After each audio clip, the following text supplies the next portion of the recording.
Hey, welcome back everybody to more Fallout with Rampancy.net. I'm Nargajan. And I'm Blackstar.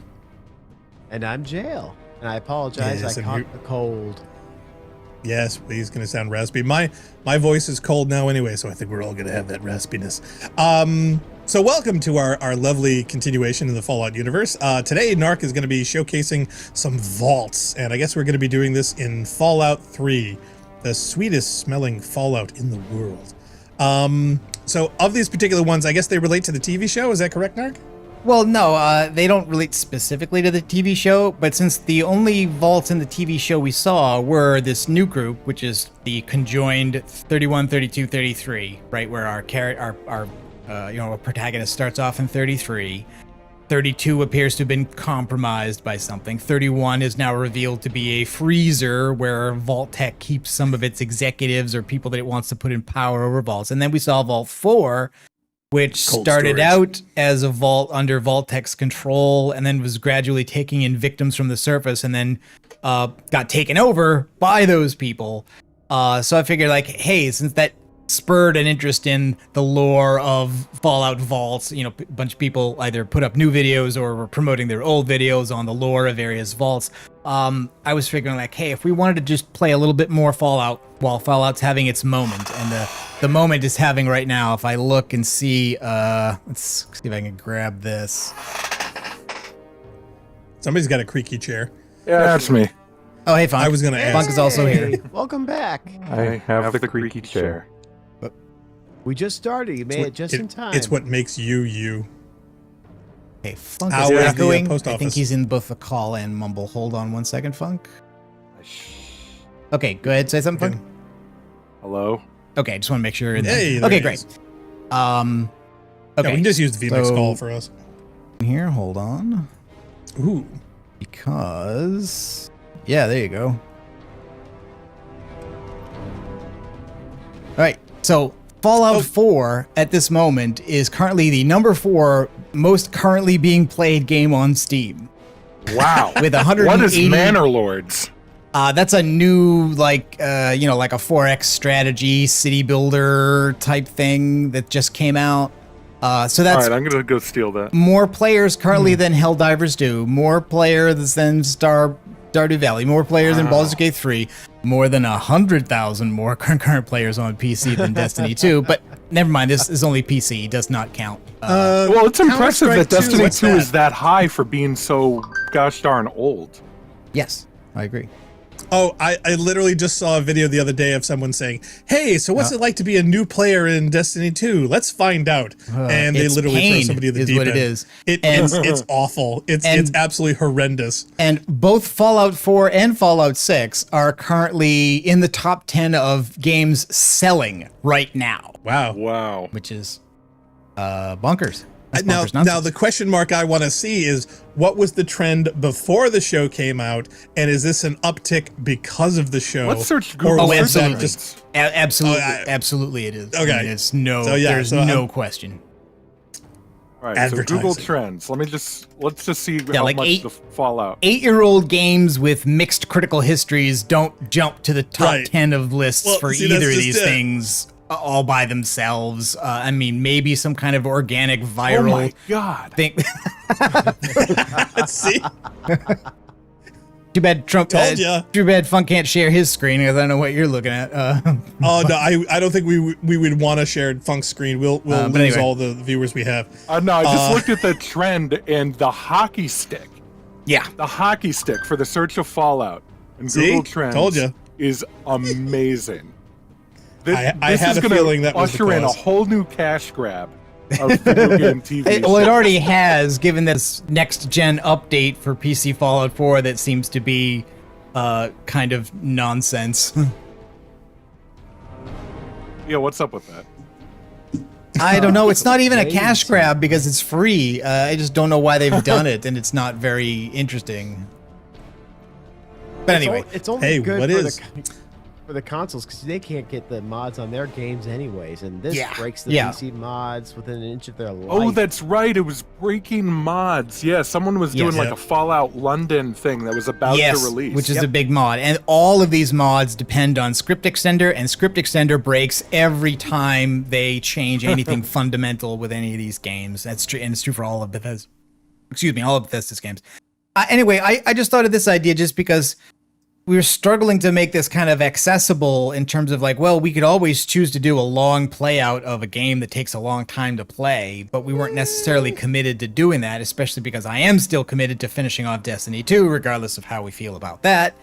Not to mention we're historically not great at long-term games. And I don't really like speed runs or challenge runs, so that there just needed to be some kind of a structure. So I thought like, okay, let's do a thing where I'm not just wandering and I'm not trying to do the main plot. I'm just trying to go, I want to go into vaults. So there are two. I like highlights. We could do a clip show. I'm not a fan of clip shows, but we could. There are actually not that many vaults in Fallout 3. So that lowest one there is Vault 101 where you start. The one on the far left is Vault 87, which is gated behind the main plot. The one in the very, very top, I believe, is Vault 92. And the one at the far right is Vault 108. So there's one vault in the middle of the map that's very close to 101. It's just to the north and the east, and that is Vault 106. So I thought I would try and jump into there's only and see if I can get there. 4 other vaults besides your own. Yeah, and like I said, one of them is gated behind plot progress. So basically, you can't get into that until you're doing the main story attached to it. Well, if I'm Decca's in the chat. Hi, Decca. Yeah, Decca. There is a it's a no mod time. DC Air and Space Museum. Yes, but that's gated behind a whole F-ton of super mutants in the mall. So he's probably not spec for that. Yeah, console commands. Console commands. Maybe what we could do is if I go to 106, maybe I could try to go through there on the way to 108, or maybe on the way back. But that may be too much to get to in one episode. We'll see. So anyway, Decca says Gary. We're gonna go to the Gary Vault. Gary. Which one was the Gary Vault? Was that 87? I'd have to go grab the video again. 87 is the one that has the Gek in it. It's the one that's irradiated where you meet Fox. Oh yeah, okay. Okay, so let's jump in here. Oh, lost my game audio. Come back, please. There we go. Okay, and this is a very early game save. I've only killed 6 people. We're just outside Megaton here. To be honest, I'm surprised we didn't start Ultima 4. I have a flamer. And gun oil. 110 millimeter. Oh, this is the worst part about Fallout 3. The fact that it had the Oblivion weapon condition thing, and so you had to have dupes of all your weapons to repair them. I hate dupe. But I it's hate still this system. I still think it's not as bad as the one in 76, and I think 4 that's is true. The 4 is definitely better for not having it at all. Let's see. I can't get the location of Vault 106 directly on my Pip-Boy, but I can ask somebody for a mission that would send me nearby there. Is that the mail? Yes, if I talk to Lucy West in the bar, then she'll ask me to deliver a letter to her brother in Arafu, which is nearby to 106. And so I probably won't intend to actually do that. Let's see if Moriarty is frozen in this one. Oh, it's normal walking right there. People aren't doing that great. No, that's the sex worker. Okay, Lucy. I don't recognize you. New in town or something? I hope by something to do you mean a job. Otherwise, you want to talk with Nova. Don't worry about I'm it. looking for someone to make a delivery. Interested? Sure. Great. I'd like you to deliver this message to my family in the Arafu settlement. I haven't heard from them in months, and I'm worried. As soon as you get there, talk to Davis West. He'll be glad to pay you for the trip. Sure. Be glad to, since you're doing me a big favor and all. Arfu is northwest of Megaton, on an old overpass over the Potomac. If you follow what's left of the river, you can't miss it. Yeah, and you also won't be able to miss the Mirelurks that are in that direction. Well, let's see. There's Evan King. He's And like the poor sheriff dead of the town or Brahmin. whatever. Then there's my family, the Ewer family, and a lady who lives alone named Karen Shenzi. No, not really. Maybe my letters just aren't arriving. Whatever you can do to get it there would sure be appreciated. You know, the character models don't look half bad when they're not looking straight dead center at you. These are also modded though. I don't remember all the mods that I've put in here, but I have Right. I have a lot of mods in They here. don't look like gremlins. This is a better looking character model mod. What? Or About at least some their wasteland faces. critters, labor raiding parties, I guess I raider-hit gotta go squads, find and that. occasional landmine? No, it's completely safe. If this was easy, I'd go myself, you know. Okay. Okay. Okay. Hey, thanks again for doing this for me. It means a lot. It's Galaxy News. Their signal's been shit lately.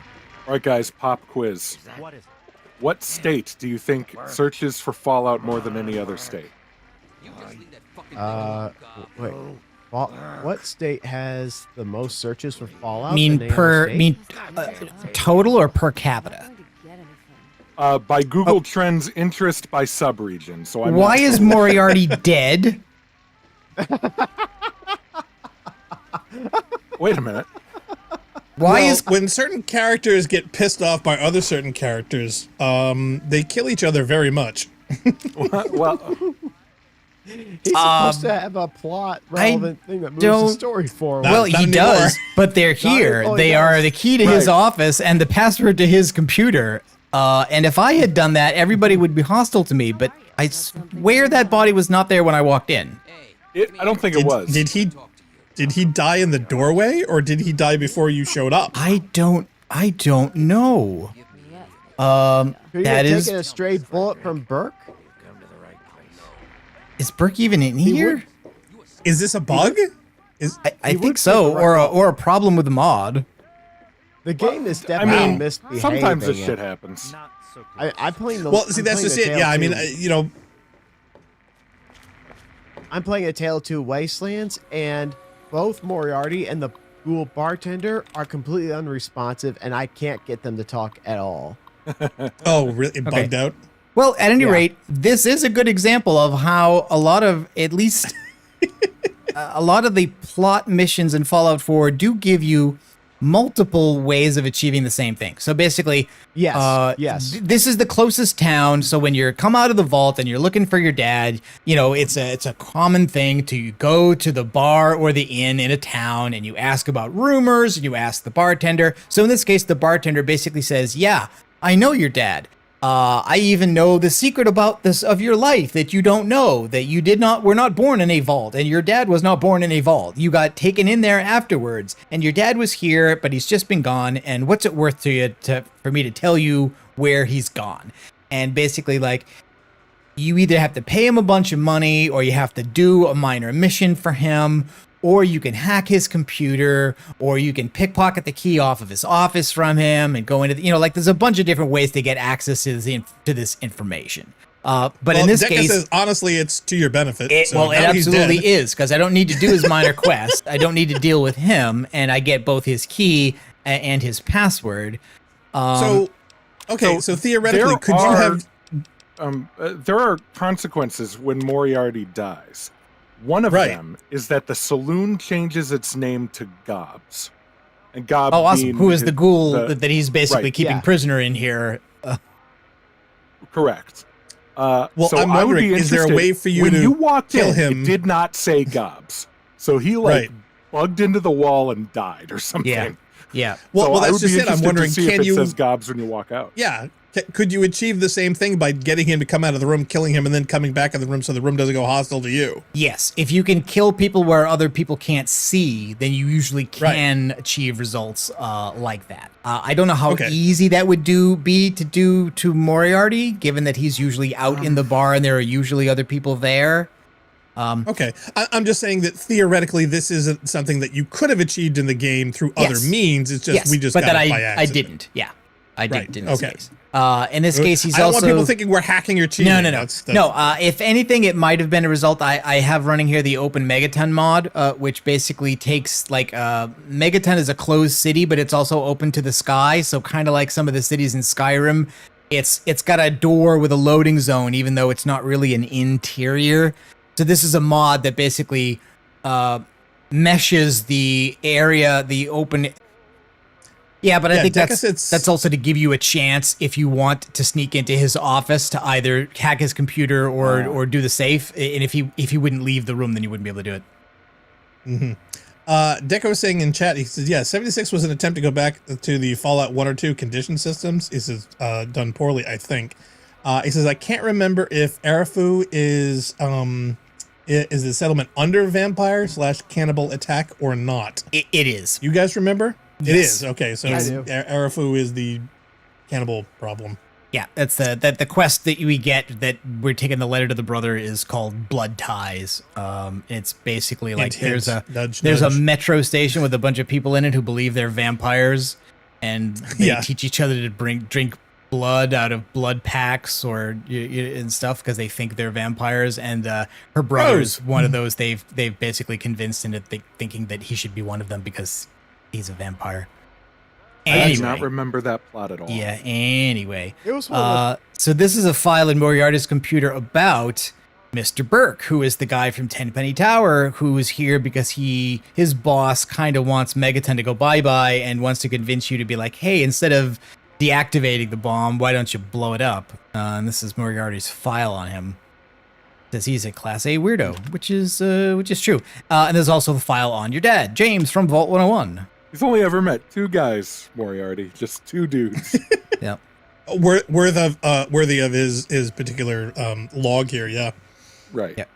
So out of nowhere, James comes back to Megaton. Since he stayed here before, he asked me where the hell he could get a lay of the land and find out what's going on in the world. I told him about Galaxy News Radio and the ruins of DC and that guy, Three Dog. Then like that, he was gone again. I remember the first time he showed up 20 years ago. I never expected someone to actually want to be or able to get into a vault, but he must have had his reasons. He had this kid with him, some baby that wouldn't shut the F up. Normally, I would have kicked someone like that out of my place, but he had a way with words. Well, he was Liam Neeson, so, it's understandable. Three Dog isn't in the Brotherhood, is he? No, he is not. Three Dog is See, a that- DJ. In fact, we should probably put it on the radio at some point. See, to me, that is a good job. total- Good content matched on a 100-year-old song. Yeah, Yeah. I know. It's We just gotta that, put that ads is on such Butcher Pete. a wasted opportunity, because if he had been with the Brotherhood, he would have been a Three Dog Knight. Oh, or a Three Dog Oh, Paladin, no. at least. Oh no. Oh, come Okay, on. Anyway, That was screaming. solid joke. Yes. Thank you. I was saving that. Okay, and let's see. Do we have anything else we want to steal in here? Some. Come on, writers. Get on the ball. You've lost karma. How dare you? That's okay. I want to lose karma, frankly. I figured you Darts. would. Oh, where do I get the dart gun? I forget. We probably want the dart gun. I love how it does the dramatic chime every time you do it. Dun, dun. And you know, when you finish the game with Stole that. She saw you. You took it back. Now you have to. Damn it! Oh my You have God! to Is kill her. all? Are they all? Is all of Megaton hostile to me now? Probably. no, you look in your motion tracker, they're all green. You're one Oh, yeah. step Yeah, away you're right, from right. hostility. Okay, but you're all right, okay fine. right now. Oh, one step. Okay. Well, I love how I was you around the closed corner. door I and don't they know aren't how gonna she open saw it. that. That's Because the door was silly. open. I mean, it was Left the door probably open. All right, it fine. was probably Maybe the negative karma chime. Like, they're just sitting there in the bar and there's like boom. Yeah, they all heard it too. Up, some Hey, guy stole. He's Hey, smooth skin. Maybe you installed You the need mod something? that gives everyone good Drink, hearing. maybe? Anything? Maybe. Anything at all? Wait, you're not gonna hit me, yell at me, not even berate me a little bit? Does Gob know that Moriarty is dead? Does Gob know it's his bar now? He might not know until you load the bar in again. Yeah, good point. Good point. All right. All right, let's look in. No, it still says Moriarty. Interesting. That is weird. Does it not happen unless you like See if you reload can the hire game? Nova. No, that's okay. I'm not doing that. Well, I mean, Is his body still there? It's a supposedly if Moriarty dies, you can no longer hire Nova. It also says I can't wait in town because there are enemies nearby. Oh wait, no. There's probably like some fucking bug. Well, right outside there are of mole Megaton. rats behind the town, and again, since we're in the overworld, technically they count. So anyway, so we should have on our map now. Let's see let's check what the current quest should be. Blood Tides.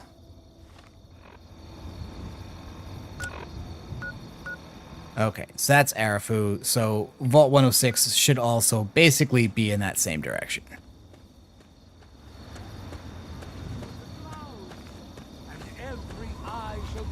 Set the bomb to explode while you're here. No. Maybe later. I think I've only ever done that in a playthrough like once. Really?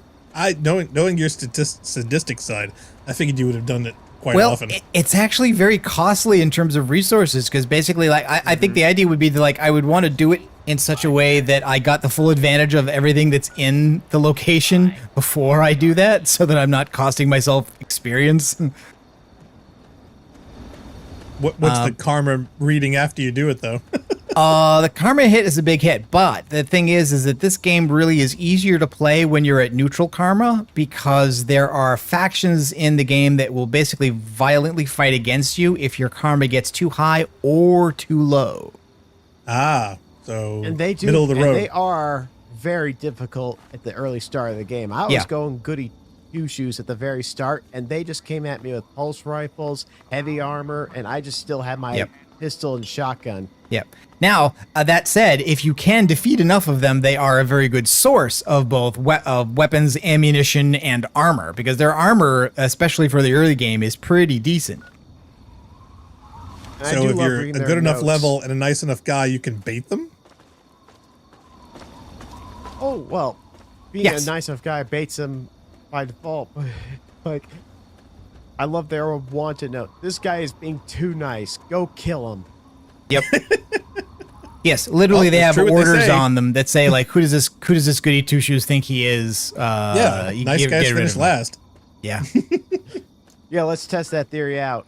I think the highways in Washington D.C. should be like this, just completely elevated. Some they of them are like they're like one of the ring roads is elevated like that in the Navy Yard area, the waterfront. And so, and there are raised. I think there are some raised close to the Pentagon. For I how remember Yes. driving. long? I cannot tell you. I wasn't there yesterday. You know, Austin's got a weird setup. They have, like, they were limited in the amount of lanes that they could put in their space, and the city's grown so much. So they actually basically have an express lane and local separation, like a lot of cities have. The express lanes are just these miles-long overpasses that just run over the local roads or the local interstate. So you've got 4 lanes of the local interstate, and then above it there's just a bridge that goes for 10 miles. That's 4 more lanes of express interstate. Pretty My pretty God. nifty. If you get on it, you're never getting off. It takes a while. Well, yeah, can you imagine going the wrong direction and like going, crap, now I gotta go all the way around again? Yep. Yep. I do love that in Fallout 3, when you go out, there'll be stuff going on that has nothing to do with you. Like there'll be other things fighting each other. Like monsters are allowed to roam. They're almost all hostile to each other. Like I heard an explosion behind me to my right as I was walking. It doesn't have anything to do with me. It's not an event that's designed necessarily to bait me or to trap me or to involve me in any way. And you can ignore it or you can investigate it. You know, it's up to you. Chunk, I hope that was your stomach. Whoop. Dun dun dun. Nothing in stinks the- more in than the having bushes? a raider Hit with a the VATS grenade button, I think launcher. it's see what I think happens. it's just a blowfly. My God. I hate blood flies. Please explain to me how the wings are an easier target than his giant body. Shut up. It's because they're bloated.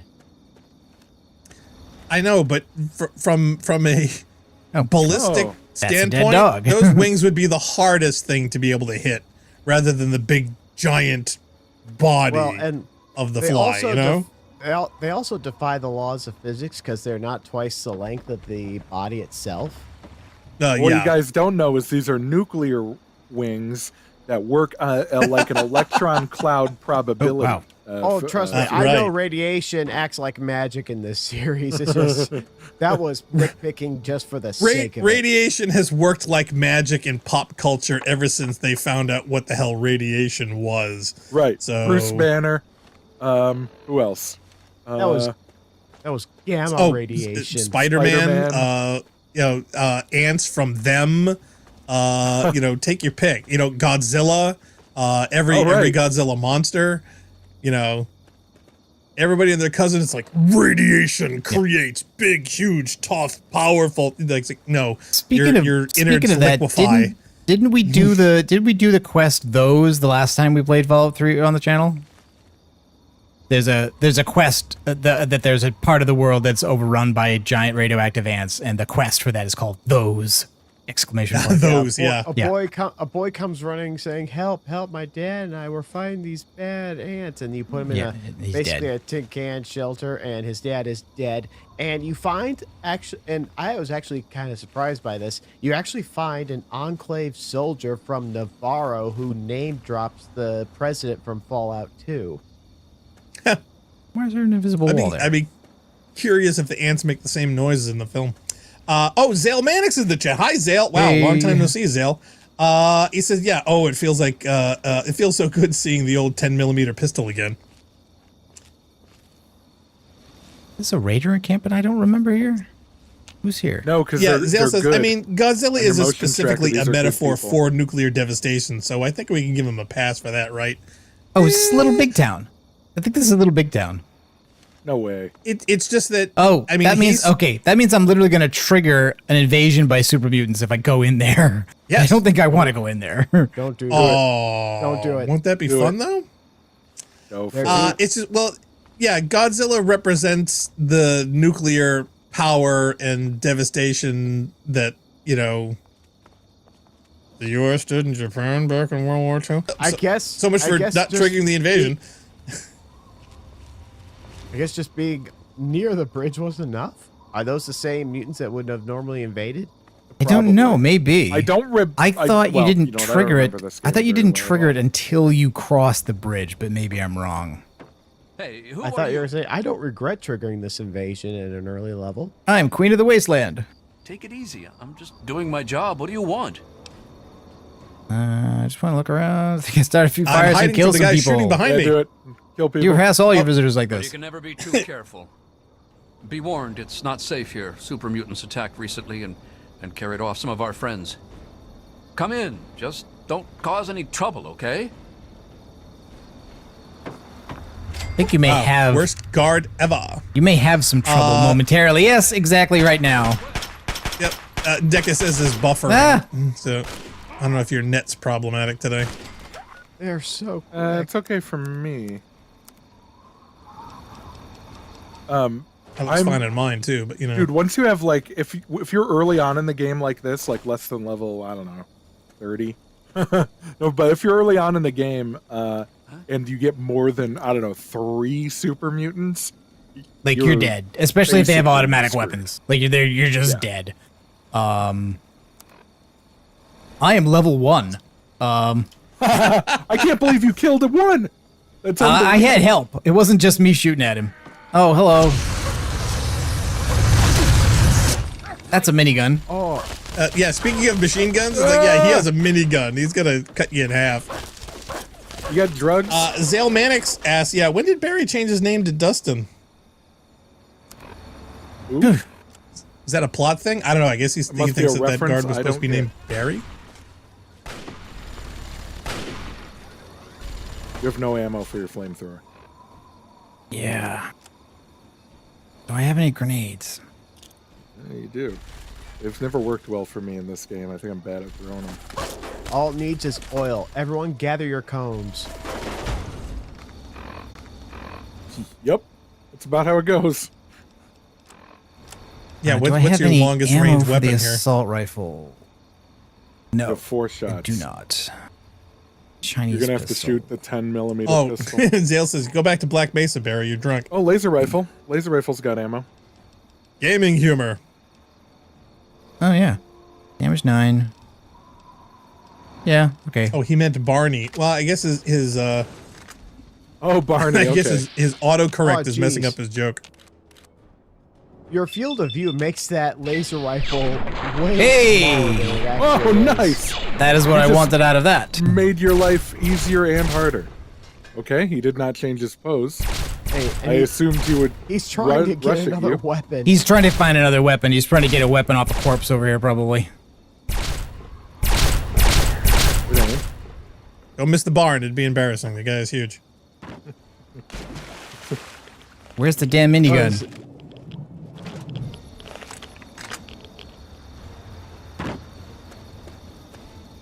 I probably don't have any ammo for it.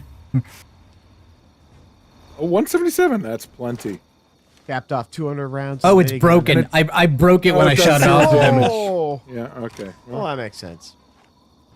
And it weighs like 75 pounds too. Nothing on this earth could have lived.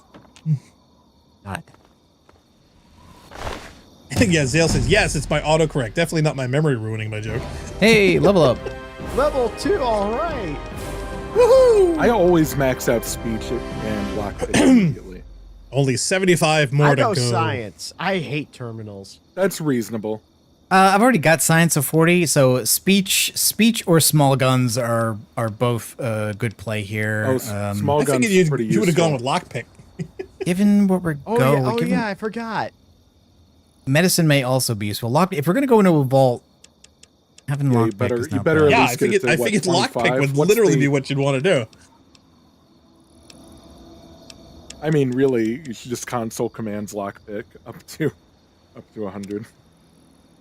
Well, then we can buy Widow. Oh, and doors that are meant to Black be Widow. exits.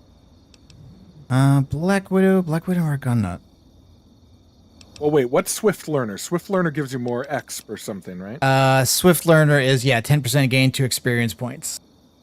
And you can get 3 of them. No more. I mean, you always get Black Widow and you always get Gun Nut.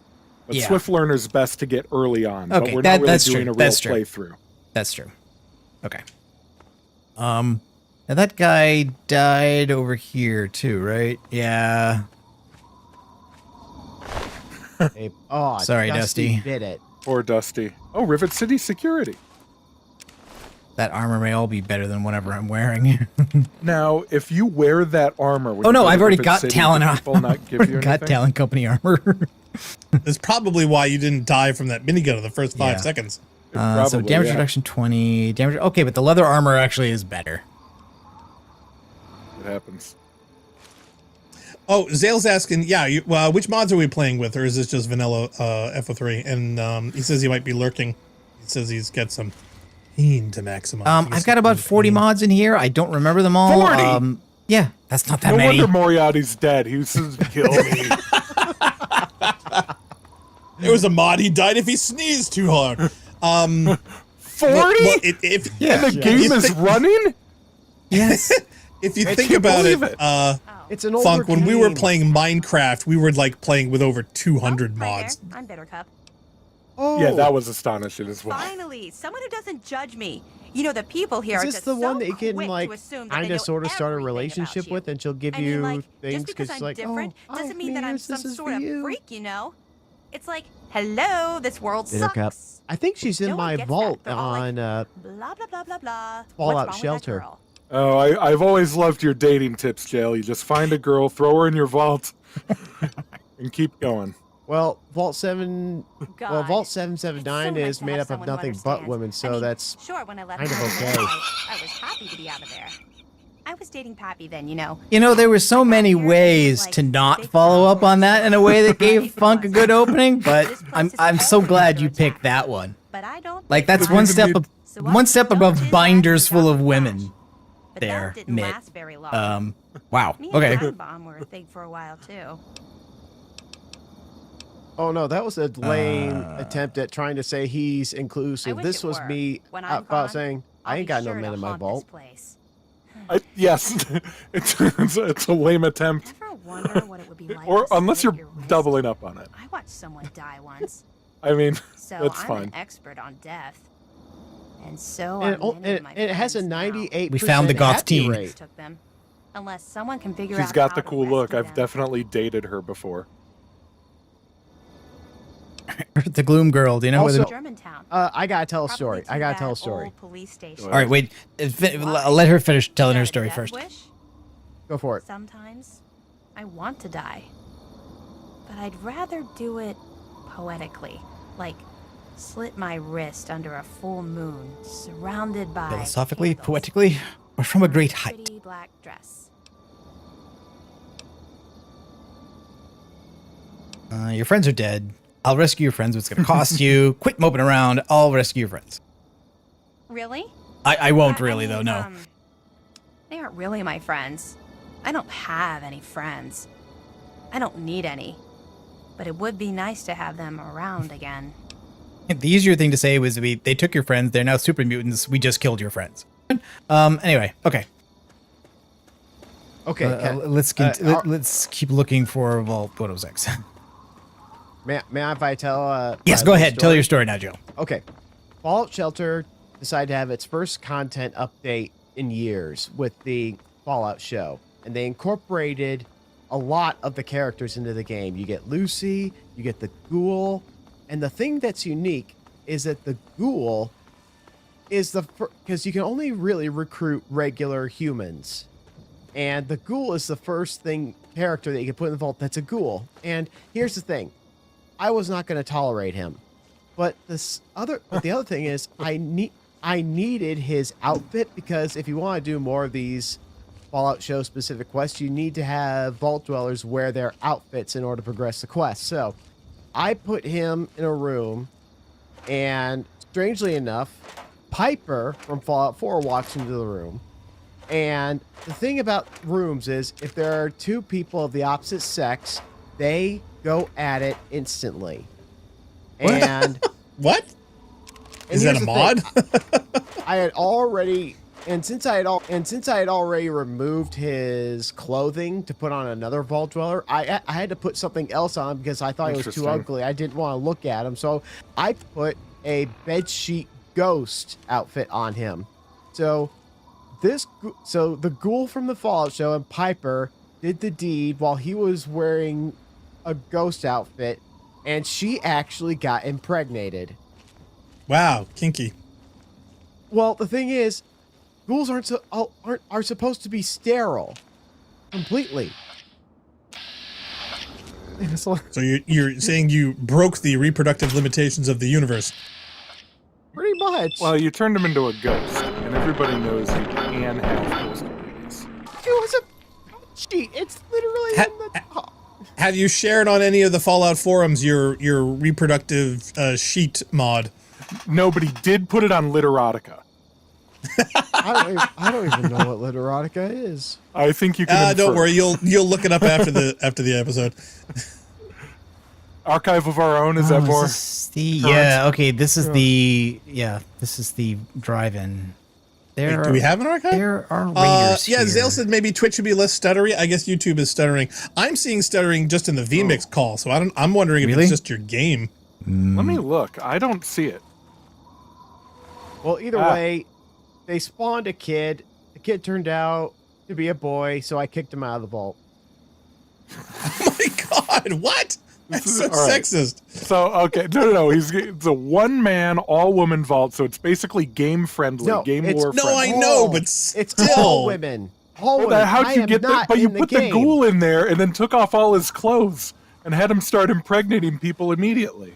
I didn't tell him to do that. Piper walked right into the room. You don't have to tell him, Jail. That's the point.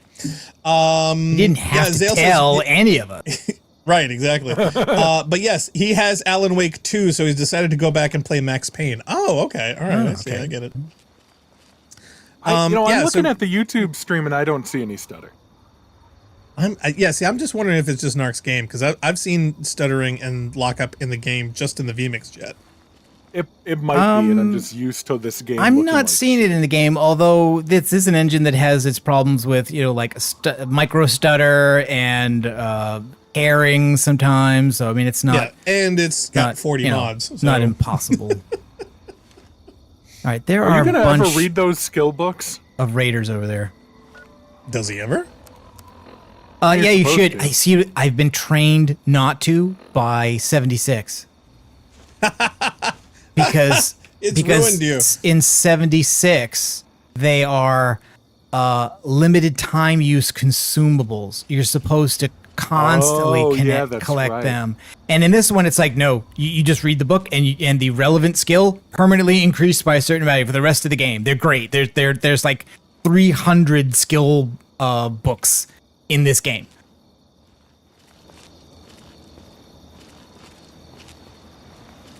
Wow, Jail sending me photographic proof of the Name the New Baby, the proud parents, Piper, and the ghoul with the bedsheet on him. So he looks like a Casper the Ghost. Okay. And there's Marlurk. Wait, so what are you going to name it, Jail? If I'm lucky, I can maybe try to lure a Marlurk into the Raiders. I think I named him. Was it Future Sex Slave 955? No. Were you numbering them? He's got to start at some point. I couldn't tell if it was an ID or a rating. Uh-oh. There, I just sent it to you two via email, Funk, since I don't have your number. Narc, you might be murderized. Yeah, he might be dead. It's possible. Place your bets now, chat. Will Narc be able to survive the next 2 minutes? Mirelurks, if I recall correctly, are reasonably fast. Oh, yeah, Zale says, yeah, Twitch has been much better. At very least the voices aren't cutting in and out. So I guess YouTube is having issues. So I don't know if you want to check the bandwidth settings or something. Here, let me see if I can get the playback and notice any difference.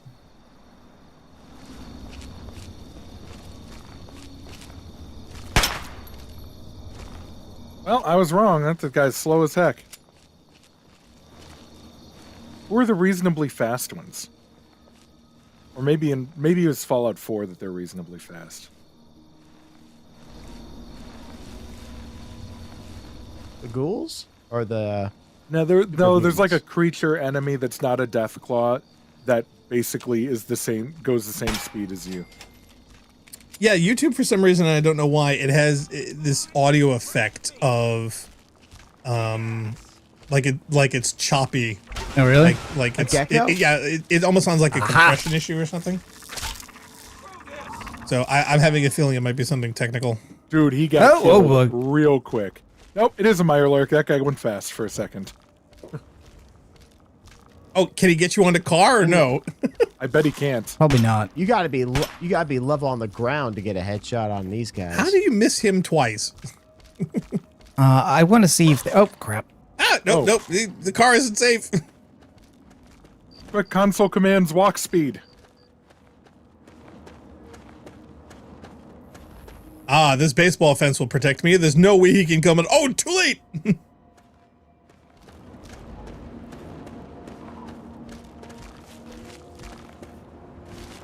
What did you set your field of view at, Narc? I don't remember. Because this is definitely not the field of view I'm in. Your whole gun is visible with a lot of space surrounding it. Oh, it's weird that you say that because I thought that it looked kind of narrow. Oh, I think yeah, it looks the laser like a rifle. 60 degree. The laser rifle I actually mistook for a there laser he is. There he is. for a second. Come here, you.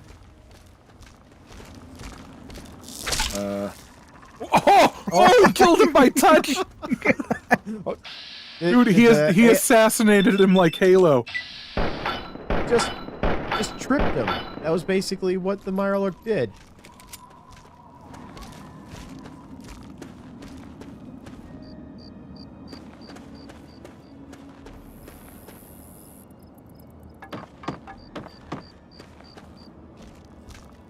I really just want to get a chance to loot one of the bodies. Zale's like, you missed? You're gonna How get could a you piece miss? of He wood was with 3 nails feet in in it. front of you. Mushu. There's no point in hitting them in the carapace anyway. They don't take any damage when you do that.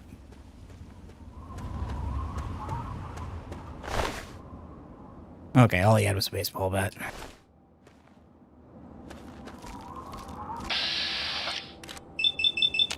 Oh, has everybody seen Shogun yet? Yes. I haven't, but I've been looking forward to it. My mom told me about that show. Like, she was trying to tell me things about Japan. This is fairly recent. She told me about the original version of that show. She said, no, there is a TV miniseries about... Yeah, have you not seen the original? It was 1980, man. What have you been waiting for? Well, I've been not alive for a lot of that time. Yeah, Zale's guessing FOV of 110. It might be 100 or 110. I'm not sure. Yeah, Zale was All guessing 110. I'm do we do guessing 105. Destiny default? Because Destiny was 105, so... Something like that, yeah. It could be. Could be. But anyway, yeah, because I've been a huge fan of the original for the longest time, and when I saw trailers for the remake, I got super excited. And I just finished it last night, and it was absolutely epic. So I highly recommend. Oh, and I love that people are getting excited about it now. It's amazing. It is very good. Is. Oh wow, this. Yeah, that was the figurines you passed before. This must be from a mod. I don't remember these.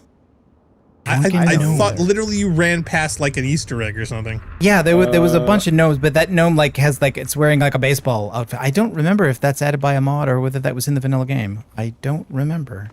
Yeah, I'm gonna say because they didn't put a space between out and there, that's a mod.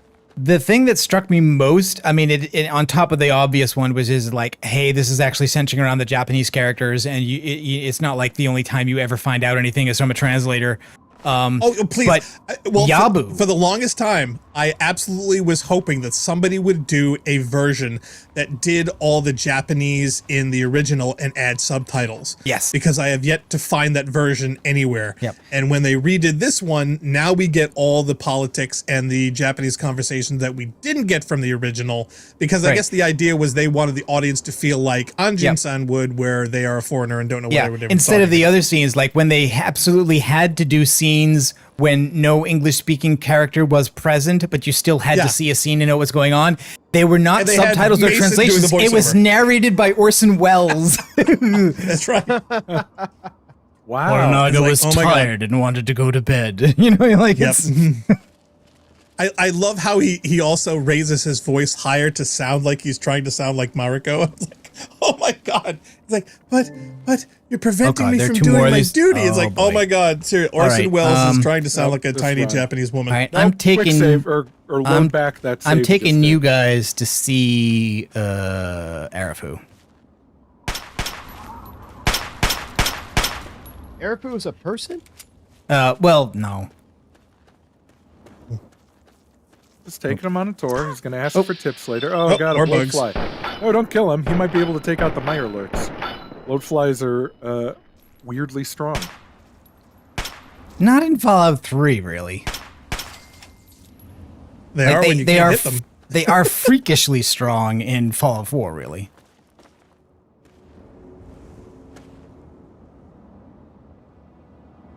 All right, now the problem here is that there's a forced dialogue here, and I don't want it to allow the Mirelurk to come up behind me and kill me.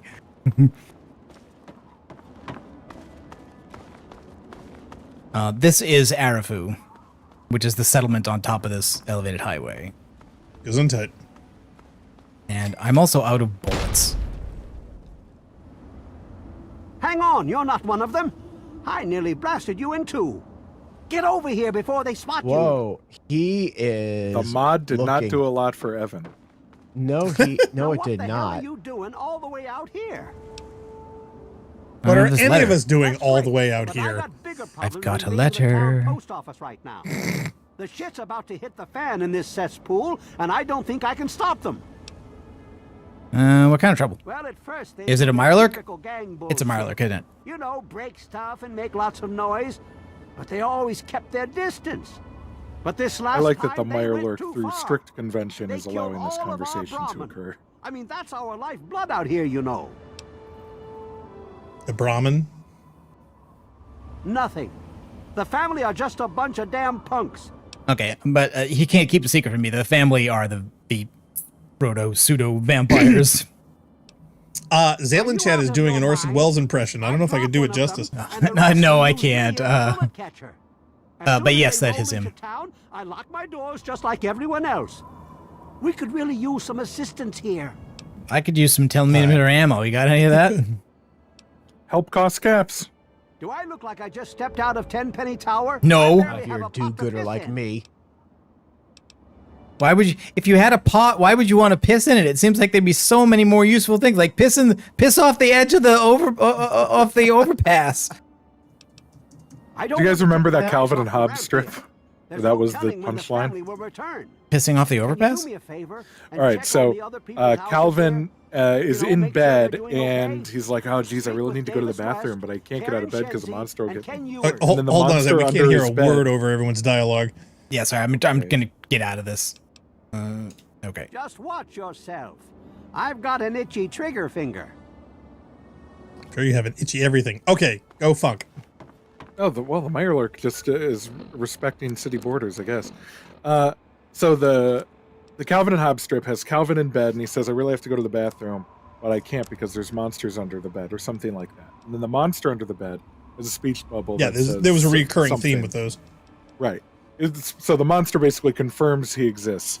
And then, if I recall correctly, it cuts to the next day, and Calvin's parents are looking at the garden that Calvin's mom has planted underneath his upstairs window, saying, "Oh, geez, it's true. Seems like the plants on this side of the house don't grow very well."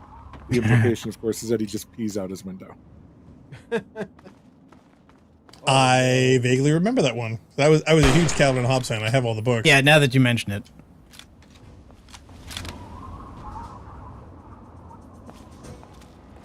My dad in like 2008 or 2000, he obeys city boundaries. Look at this guy. He knows. Go ahead, Funk. Tell him about the boundaries. Yeah, no, I You think he was invited just him having in. trouble Now pathing he's- to me. I don't think he's he's a actually vampire. respecting boundaries. But we'll see if Evan can actually. Why is he shooting from his feet? What? This is normal. Oh my god, This I is think the mod normal. has broken him. Vanilla activity. Oh, no. Oh, he's got to be essential. He's got to. Oh, Not Oh now. no! Oh no! They- You failed. Quest failed, He's not blood an- ties. Well, you he's let him not get an killed, essential so character? congratulations, not anymore. Did one of your mods turn off essential characters, Narc? there weren't that many. That's normal too. There weren't that many in Fallout 3, if I recall correctly. There are like half of them are essential in Fallout 4, but it feels like none of them are in Fallout 3. oh bugger! Dang. Yeah, put out your gun. You might be okay here.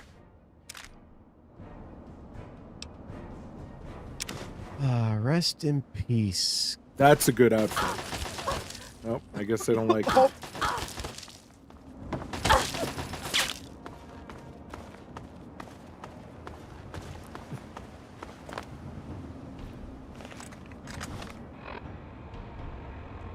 Hmm.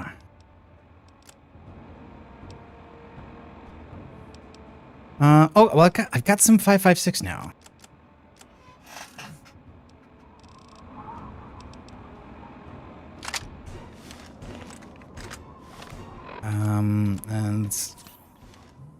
And Decca's run, Narc, run! oh, I'm running. Believe me. Yeah, he's just running into the enemy. I think what it is that because Evan was killed, it's blaming me, even though I didn't do it. You brought it here. Exposed it to That's them. true. But I think saying that the game blames me because I led them into them, I think is giving the game a little too much credit. Probably, I don't think it's actually doing a calculation like that. Funk did lure you into a false sense of security by having it respect boundaries. You never know. He might have put on the respect boundaries mod. 40 mods is a lot.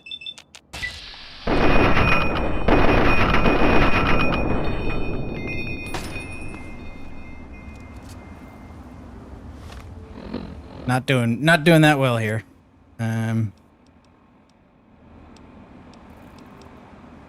32 pistol. Well, Okay, well, good luck. Tell me how it turns out. Oh crap.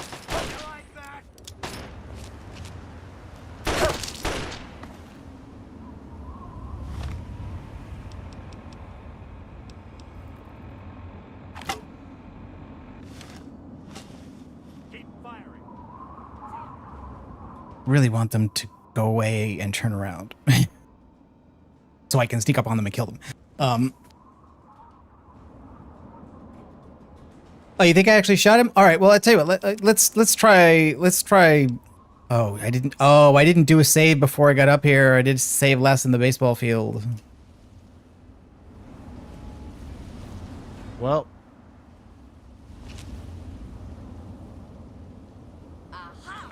Oh crap. Damn it.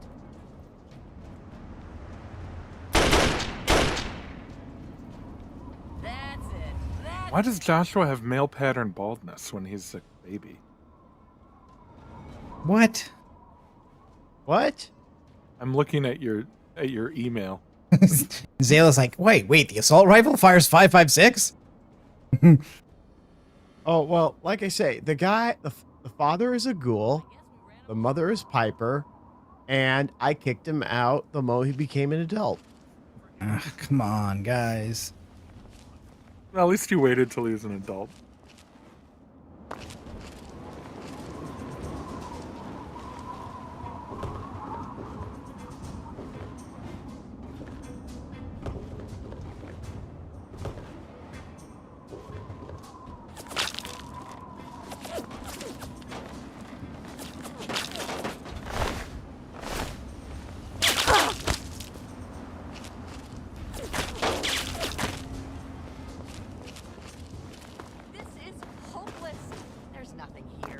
What if you can't you just like run past these guys and just go to the vault? There's only one way off of this, and that's back the other way. You can sometimes survive long falls into water, but it's not that reliable. I really need them to go back to their patrol, walk back off that end of the bridge to this one so that I can leave.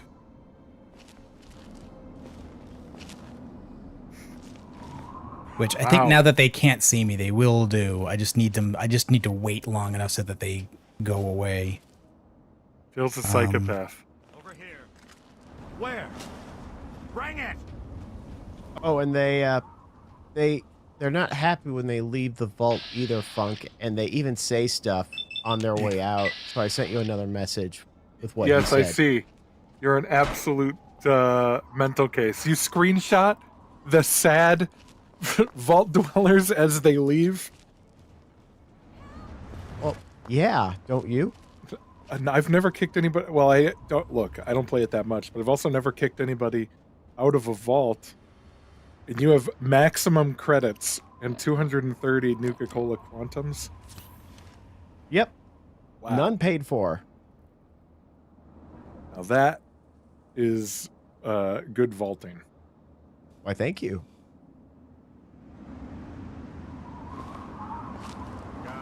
Come out wherever you are. But thank you. Get him, Narc. Get him. That reminds me of a story that Bernie from Red vs. Blue told a long time ago. When Fallout Shelter came out, he...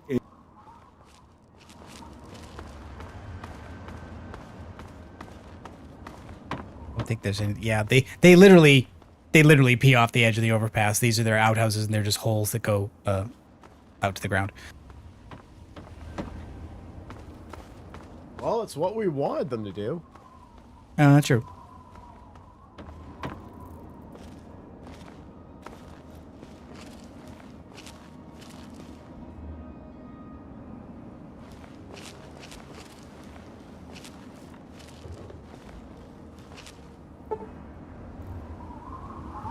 Oh, see, Evan King is dead, and I don't have lockpick 50, so I can't get into his house, I guess.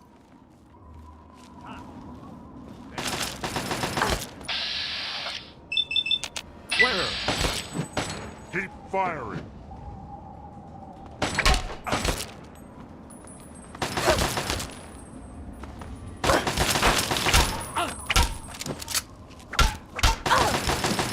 I'm hit. No! Well, at least his easygoing wife is now single.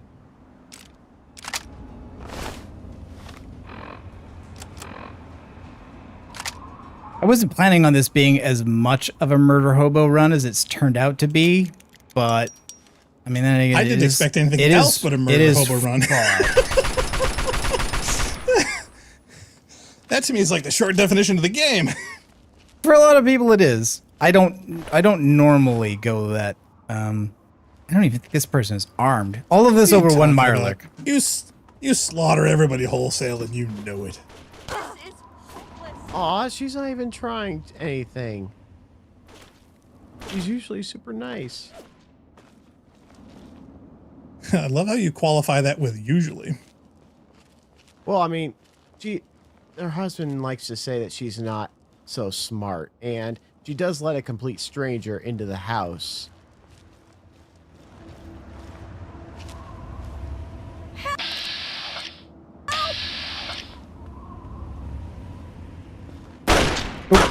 All right, some of them are armed.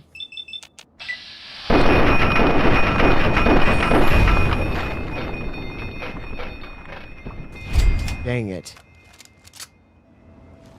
I don't care how much Jill thinks you're cute, you're gonna die.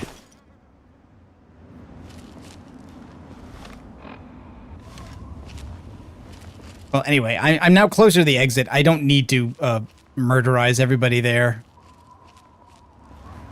Although I was hoping basically that they would offer more armed resistance to the Mirelurk so I could lure some more of them up here so they wouldn't be in my way. But instead, it killed one of them easily, for which they all apparently blamed me. And this perhaps rationally. Yeah, exactly. Like I said, it's probably given the. Oh my god. Oh, okay. This is a problem with this era of Xbox 360 games. Everything's brown or gray, and so you just sometimes miss vicious dogs. Yep. I was gonna mention the dystopian color spectrum. Yeah, I part of the speculation is that there is a green filter that the game applies to everything to give it a consistent look, and I think Miniature Nerd said it was kind of done so that it wouldn't look too much like Oblivion, which had come out just a few years early, basically the same version of the same engine. I think a lot of games that came out in this era, you know, the post-Quake, pre-Destiny, you know, years, there were a bunch of titles that all had this style and look to it. Not totally monochromatic, but its range was still very, very limited. And they simply chose either gray or brown. This is what they were talking about, that somebody came by and killed all the cows. Yep. I believe it. Did they exsanguinate them? Is that the deal with the cows? I'm not sure. It must have been the vampires. It was, in fact, the vampires, actually. Oh, really? See, I was just guessing. Yeah. No. That's what they did. Now, see, the thing that I hate the fact is that they didn't use the whole cow. You know, if you're gonna make burgers, fine, right, but you make a lot of them for everybody. Right. That's okay. Right. So how far from? There is one vibrant area of this game. New Vegas? No, not I mean, barely. New Vegas also looks like crap. But no, I know, but see, it's like the only range there is you get some like light yellow. You know, that's true. I think in the extreme upper northwestern part of the map, I could be wrong, there is an area where trees are growing, and you meet a friend from from the other Fallout games. Yep, 2 Fallout games, Fallout 1 and 2. And then you kill him. You don't have to kill him. All sensible people kill him. No. No. That is not true. Well, we'll see if the TV show gives him a canon ending. Jail just wants a kinder, gentler Fallout universe. That's all. Where all the women are trapped in vaults. They're there because they want to, and they feel safe.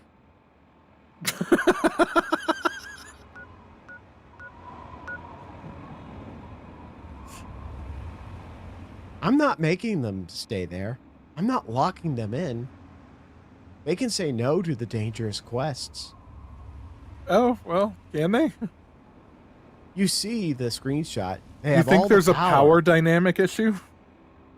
What power? What? Oh, I don't care. Narc, are you trying to look up where the vault is? Yeah, I'm trying to look up where the vault is in relation to Arafu.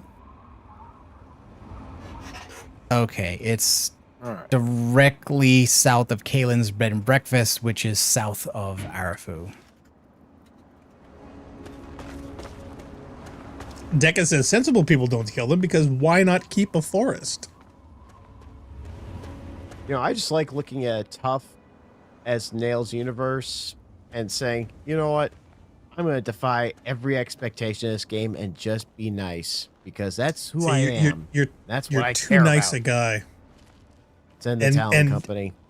Hasn't the game already showed you that nice guys finish last and that you will be brutally attacked for your niceness? You know, we should stop there on the way to Vault 92. You think? Yeah. Well, why stop there? Kill him. Go to Vault 92. We haven't even reached a vault yet. Yeah, which was the idea, was to reach a vault. Oh. We can't stop What here. the? This is Oh. Mirelurk country. It's Outcast country. Oh, hello. Oh, what was he shooting at, though? Hey, ya. They have no... Wait, okay, I thought he had no head for a second, but... You're not involved in this. You want to Okay. keep it that way. Okay, sir.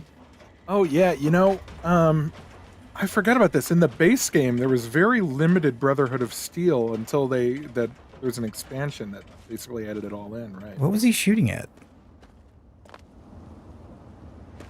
The Brotherhood of Steel had a presence, and they were pretty much big into the story, given that they were essential to progress the story. Yes. But Broken Okay. Steel...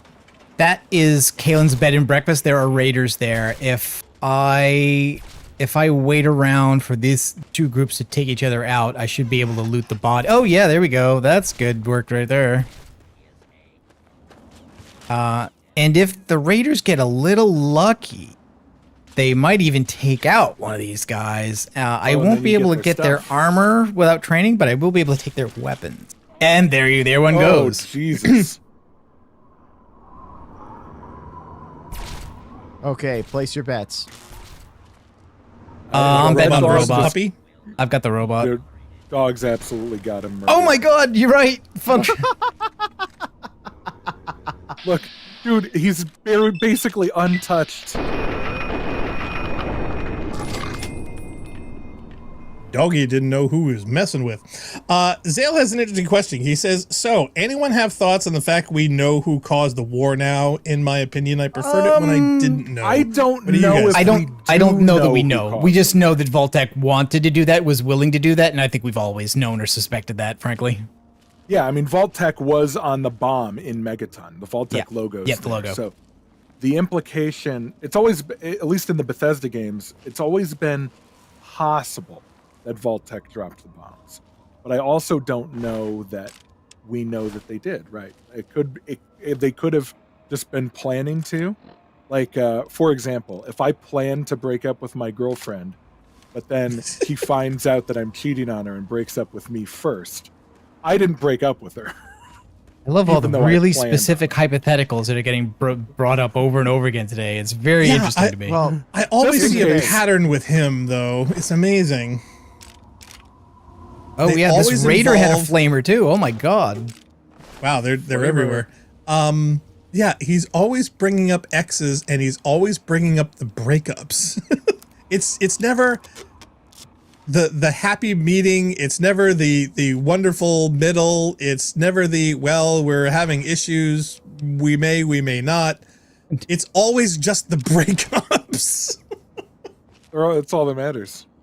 I think they all took out each other. I think the only thing I actually had to kill myself was the dog. Was that what you Everything else wanted? is dead. Okay, no, it looks like there's two raiders out there. Yes, that was what I was going for, but I wasn't sure I was going to get it. Well, that's just, okay, so you're saying, wow, I'm surprised that worked. Yes, I am literally saying that. I am surprised it worked. Oh, man. Me too. Because it's normally one, in the rare occasions that you do this, if I recall correctly. Know who started games, the war in Fallout, and I have the answer. Basically, no, it's not the Zeta Reticulans. Shut up. Nope. One person steamrolls the other people. Nope. It's Skynet. They're everywhere. They're everywhere. Okay, now you do know Skynet is a actual character in Fallout 2, right? No. I would, even if they had been, I would have chalked that down to being just another wacky cultural reference. And he's not a Wild Wastelander Easter egg either. No? He is a full-blown character that you could build as a companion, and he will tell you all kinds of stuff. A lot of which is true in the game itself if it's relevant.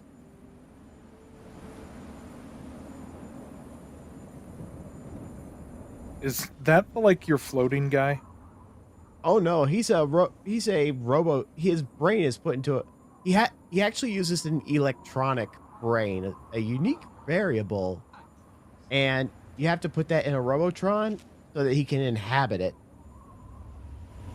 Okay.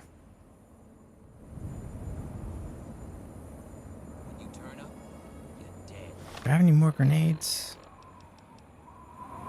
No.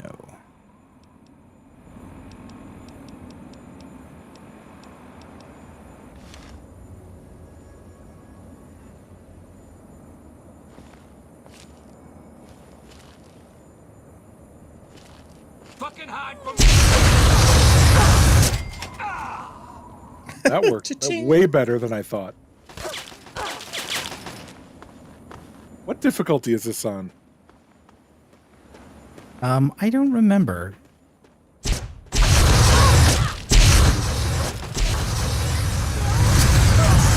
No way you survive. Oh my god, get a stim pack. Yeah, I'm gonna have to hope there's one around here because otherwise. You don't have any stim pack? Oh my god. No, you I fall used my off a last small one. rock, you're dead.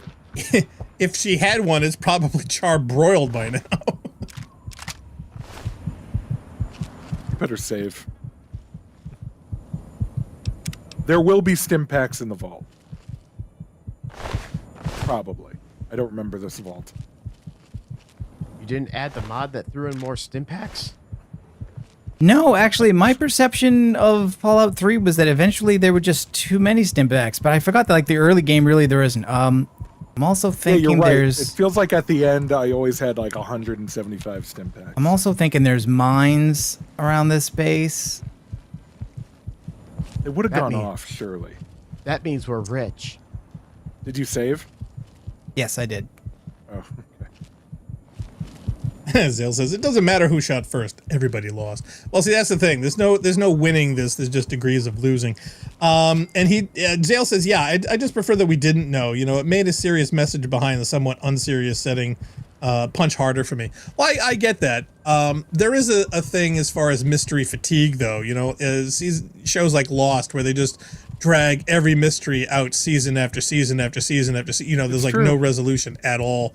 And that show was completely ruined by a strike just after season 3. So there is a point, especially in a television environment versus a game history environment, where there needs to have something satisfying for the audience. Otherwise, they feel cheated, robbed, or manipulated in an unfair way. Well, mystery can definitely complement a story of its soul. Like, for example, Alien is great with its mystery because it allows you to be put in the same spot as the crew are. They don't know anything about this creature, and they never do. What's important is that it's after them.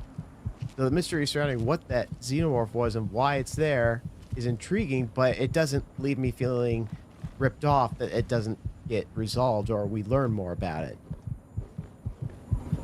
Whereas Lost, yeah, they could have explained a few things. Well, Lost was a smorgasbord of mysteries. You know, I mean, they were literally just throwing one after another, Who, Lost, why, where, when, how. Like figuring out the mysteries.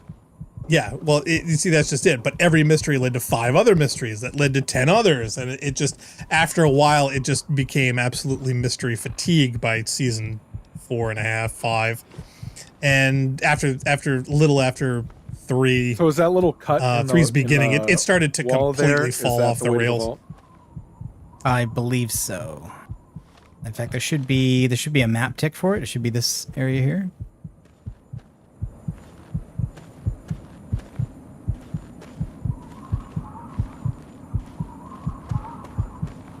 Zale says, well, yeah, you know, was finding out who dropped the bombs ever really that important or relevant? Not really. Well, not to the people of the post-apocalyptic landscape. Well, I'll tell you what, certainly not to Fallout 1 and 2. Because, like I said last time, like the apocalypse only exists so that you can get rid of everything on the territory of America so you can set out new stuff to have a game about. It's not until Fallout 3 that I think you really get any sense of them spending a huge amount of effort to talk about what the place was like. But is that a bear? Oh, yeah, probably. Well, I mean, well, has anyone ever seen? Okay, no, it's a mole. It's a mole rat. I thought it was a bear. What's the difference? Barbecue. Mole rat meat tastes good. But also, did anyone ever see the TV movie that Nicholas Meyer directed, The Day After? Oh, yeah, heck yes. Yeah, he originally wanted the military's help with the film, but the military wanted to know who struck first. Oh, absolutely. Yeah, because they didn't want to be involved if you were blaming the only country that had ever used first strike nuclear weapons and suggested they would do it again. Like, and that's just not that cricket, could never man. happen. You can't fight in here. This is the war room. Yeah. Yeah. So and Nicholas didn't want to reveal who fired first because that wasn't the point. Right, because it didn't matter at that stage. No one's gonna care. Oh, as Zale also says, thanks for reminding me to save, Funk. No problem. Always save. You can never save too many.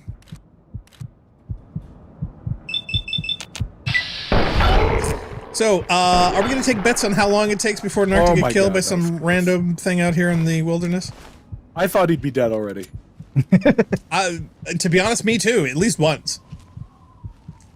Can you not eat the meat of the mole rats? Is it irradiated? Yeah. I don't want to get sick. I mean, he's so weak right now. He doesn't want to sneeze. He barely has rats. He could tolerate it. It's true. Yeah, but why add to such a horrible low health status anyway? Oh, there it is. That would needlessly complex it. Dude, that dog's about to eat you alive. It may needlessly complex it, but it would help Moira out a lot. That is a load of dogs. Yep. Well, people like Moira for some reason, and she has you. Wait, are those dogs? Are those dogs dead? Things.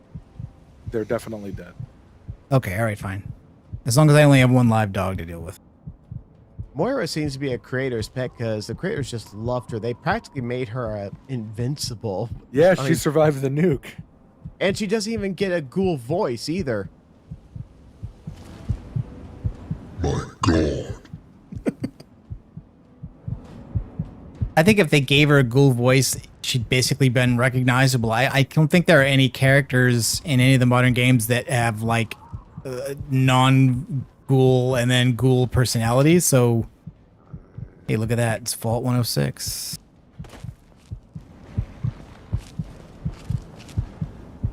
Funk's been there. His girlfriend broke up with him at that vault. I currently have no plans on breaking up with my current girlfriend. As far as I'm sorry, what? knows. I'm proud of you, Funk. Congratulations. I'm sorry, I didn't catch that. What did he say? You said I you did. currently have no plans on breaking up with my current girlfriend. Oh, well, that's refreshing. I'm sure she's terribly thrilled about that. Probably. I couldn't hear it over Narc's gunplay. These dogs are perfectly normal corpses, not at all floating slightly above the ground. I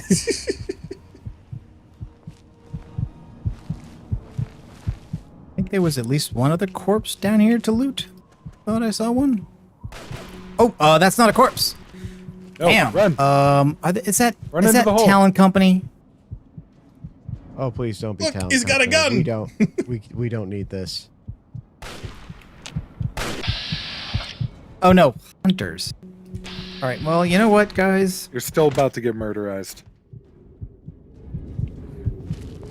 Will hunters follow you into a vault?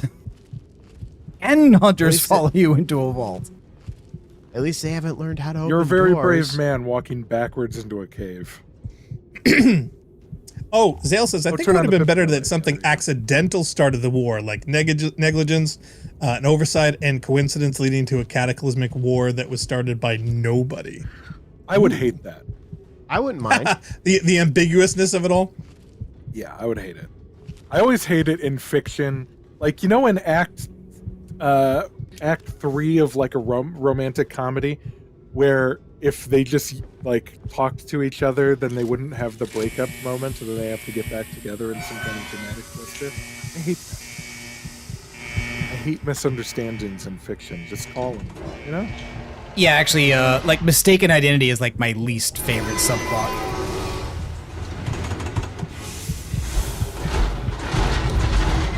No, wait. In the TV show, didn't those go outward? The TV show uses a Vault 76 style vault design. This is weird.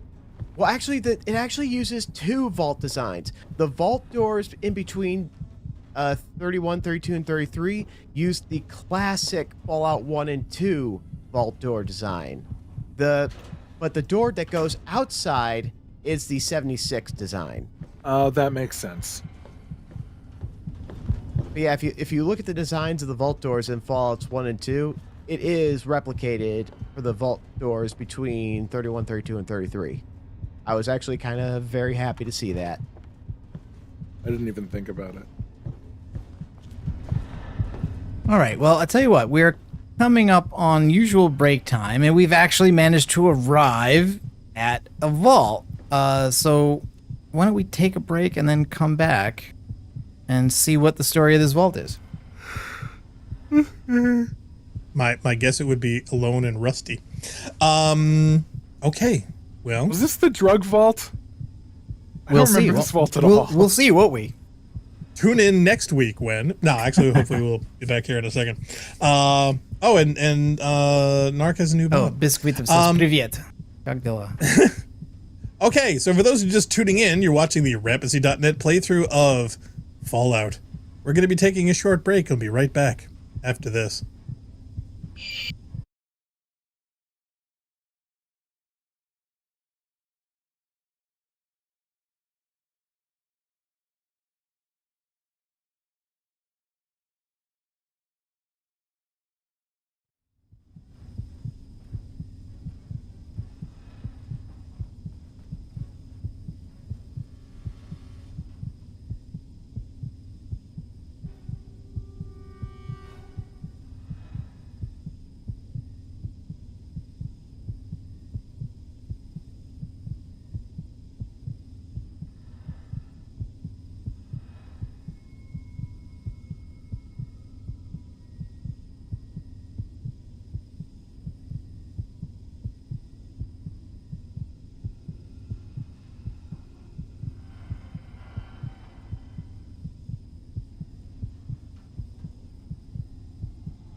Okay, we're back. Me for the news. I'm going to say hi to Biskvitov in the chat, who asks, hey, did we remember him? Yes, we do remember you. Точно, мы помним тебя. Biskvitov was watching when we were playing Teardown. He wants to know when will be Teardown Part 3. Ooh, yeah, good question. Точно, How far did we get with it? Я не знаю, когда мы будем следующий играть Teardown. Конечно, всегда можно смотреть наше расписание на сайт rampancy.net /schedule. Foliage. Okay, so Wow. now I like how you said schedule in an accent. Because if they're going to understand the word schedule, it's going to be the British words schedule, not the American word schedule. Anyway. Schedule. Try doing aluminium. So we're here. We're inside Vault 106. We're just inside the vestibule. So let's find out what the story is in here, and hope I can not die. We'll see. Yeah, and stop that heartbeat. Yeah, that's got to be a priority. And what's being pumped into this room? I don't know. Good question. Probably not good for you. Let's stand under it and take it all in. All right. Heat gun, scrap metal. I could turn the scrap metal in for money back in Megaton, but it's not worth coming all the way out here to get it. Okay, bloodstain.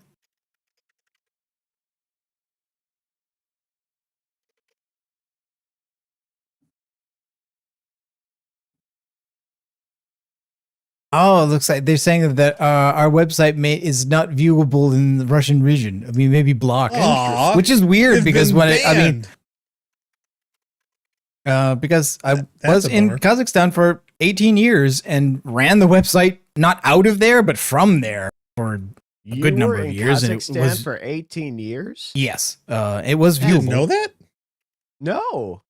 How could you not know that? Playing, that was like playing online with him because yeah, play with that every was normal literally people. our core identity. The reason I went to all the local Halo stuff was that Narc couldn't because he was in sunny downtown Kazakhstan.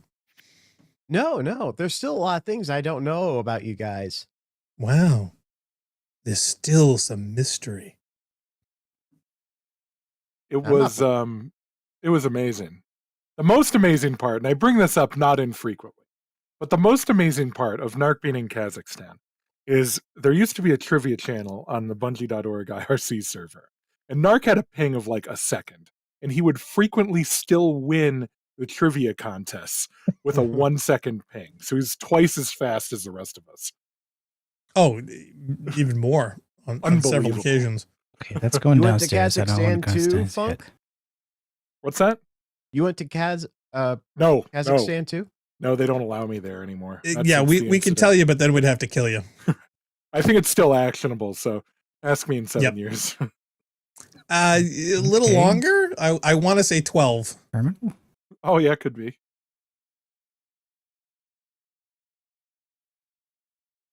Ooh, laser pistol. Oh, yeah. Oh, he's also asking about StarCraft. I picked up that. StarCraft?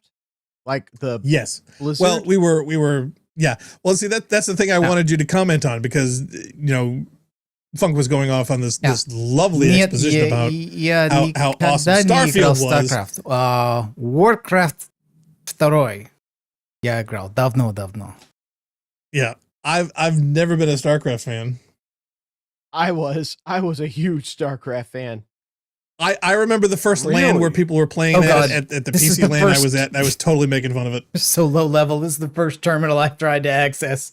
Apparently that I didn't already have. I guess Moriarty's didn't count because I had the password for it, so it didn't give me this. It give me the hacking prompt. In fact, Zalematic says, "I always love the Rampancy lore drops." Funk, hey, I have that's why you got to always watch us. I have the Macworld Expo exclusive Terran Marine action figure from the 90s. Signed? No, not signed. Wow. That's very impressive. Why, thank you. All right. So there's a lot of ings, so it's almost definitely going to be one of them. Yeah, I'm looking to see if there's any pairs I can eliminate Present. first. Oh, that's a good point. There we go. Dud removed. I actually won a CD of the Bungie, one of the Bungie bundle things. Dud removed. That actually was signed by one of the makers, and I won that at the first New York dinner I was ever at. You remember that, Narc? Where the prize contest was guessing how many keys I think were Gummy is a on good Bungie's option. #1 fans keyring. And I guessed the exact correct number, which was 13. Now, Funk, do you remember, does this only consider the letters or does it consider position as well? Because we've got a bunch of ings and 2 ings are 3 out of 7, which basically means the only ones that are correct are ing. I don't remember if it's just letters or just position, but based on so many ings, it's got to be the ing. Also, yeah. But I've only got 1 tip left. Okay, so that was. Now wait. Now do you not get any benefit from removing those duds initially? Do you have to wait till you screw up? No, you have to wait until you do that to get a benefit of a tries reset. Because obviously, if the first thing you do is a tries reset, then you get no advantage. But all 3 of the ones I picked were dud removal, so I got benefit immediately by removing words that could have been the answer but were not. I always but I don't see anything. 3 words right off the bat, and then I go for the duds in hopes of a replenishment. All right, so it's not fearing. Yeah, because so many of these have an A in the 3rd position.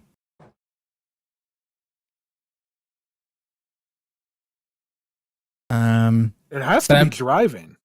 No, because Did you save? Got it. Okay. It was right. You were driving.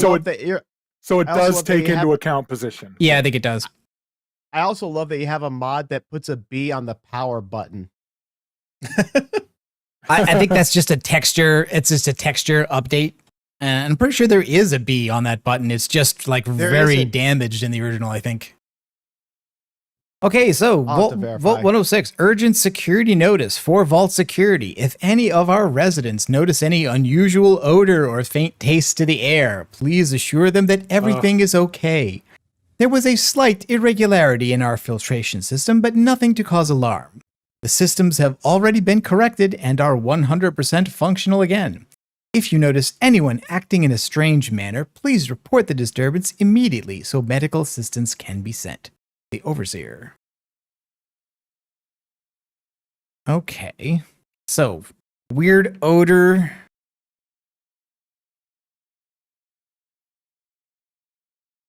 Strange behavior.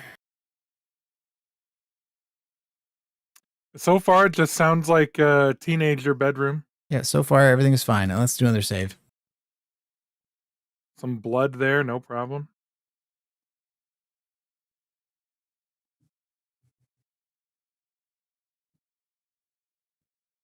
I do kind of like the experience though of the heartbeat and the low health, kind of like whoa. Like Halo 1.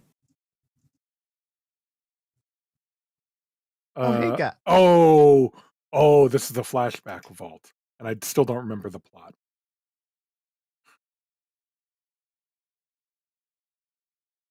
Okay, that's not an explosive terminal. It does not have a bomb on the back of it, but it's not accessible.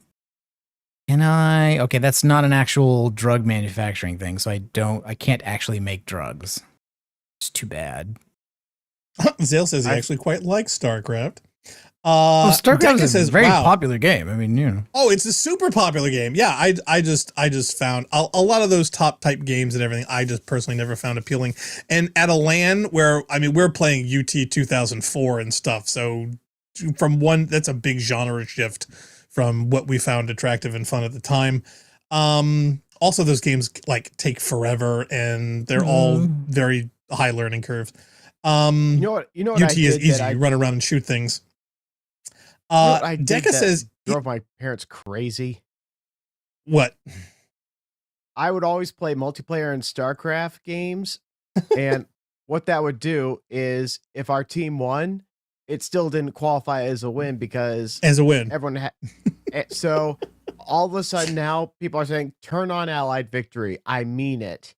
And well, nobody knew who had turned it off. And they would, pick players to kill because if they die, then they leave the game. So if the person who leaves the game had Allied victory turned off, then the game is won. But okay, there are some days where I would get killed, and yeah, they would win the game. But oh boy, there were some times where I would win, and I was like, I defeated 7 players. Yes, and they were like, by backstabbing 3 of your own. Well, yeah, it's fun. I think the real character development in the Rampancy series is turning out to be me not being the psychopath, and it's actually jail. I have a lot of drug paraphernalia in here. Just pointing that out. I was a teenager. I'm curious as to the definition of psychopath in this context. I mean, that's nuts. I mean, it's fun. It's just like griefing. He's just griefing. He's a griefer. That's what it's called. Which griefing? is from his is not exactly what you'd expect it to be on, because he always comes off as such a nice guy, always doing the right thing. Right, but he's the secret good. troll. And yet, he's secretly trolling these people, and quite extensively too. So I find that interesting. I find that refreshing though, in a good way. It's like the most serious. Well, I couldn't do that in StarCraft 2 because every game they just removed the whole Allied victory thing off, and I was like, "Oh shoot, there goes my right." fun. But that if you could, you would have is the point. So you're saying the reason you didn't is because it was unavailable, not because you didn't have the desire. So it is. No, I'll be honest. I think it's pretty funny. But so do I. I find it refreshing and somewhat comforting, actually. And the best thing is, there was no voice chat, so all I could see was their text, and they would just like all caps, all this. Cruise control for cool, baby. Yep. Oh boy, I'm sure they were absolutely raging. Decca had an interesting thing I wanted to get out here real quick. Decca says, yeah, his uncle, who worked as a biologist studying the migratory habits of caribou, apparently on a trip almost caused an international incident in Russia because apparently he crossed into their territory while on a run decades ago. Wow. From where? In Finland? Who the heck knows? Well, I'm assuming it was a border of wherever the caribou are migrating, where he was studying. So if he wants to share the nation or country, by all means. What's the other word for caribou again? Computer. What's the other word for caribou? I love it that you call it computer. What else would you call it? Reindeer. Reindeer and caribou are the same. So is Finland. I was going to say reindeer as a joke, but I knew that was accurate, so that wouldn't have been funny. I was going to suggest Alexa or Siri. Yeah, I absolutely do not call it Alexa or Siri. That is you have the Star Trek computer with you. Why not call it computer? I agree. See, the problem there is, and not a specific computer, is that we're always talking about computers all the time, and saying the word computer in a recognizable environment where a computer would think it's talking to you is even way harder than just mentioning Siri. Though I gotta laugh because every time somebody in either a movie, a TV show, or some other YouTube video I'm watching mentions it or talk about, it always triggers my iPad every single time. It's annoying and frustrating that way. I will say that Zale suggests probably Poland. Okay, yeah, could be. Yeah, I think there are reindeer in Poland. As if I know anything about reindeer. Zale says that's the scary border.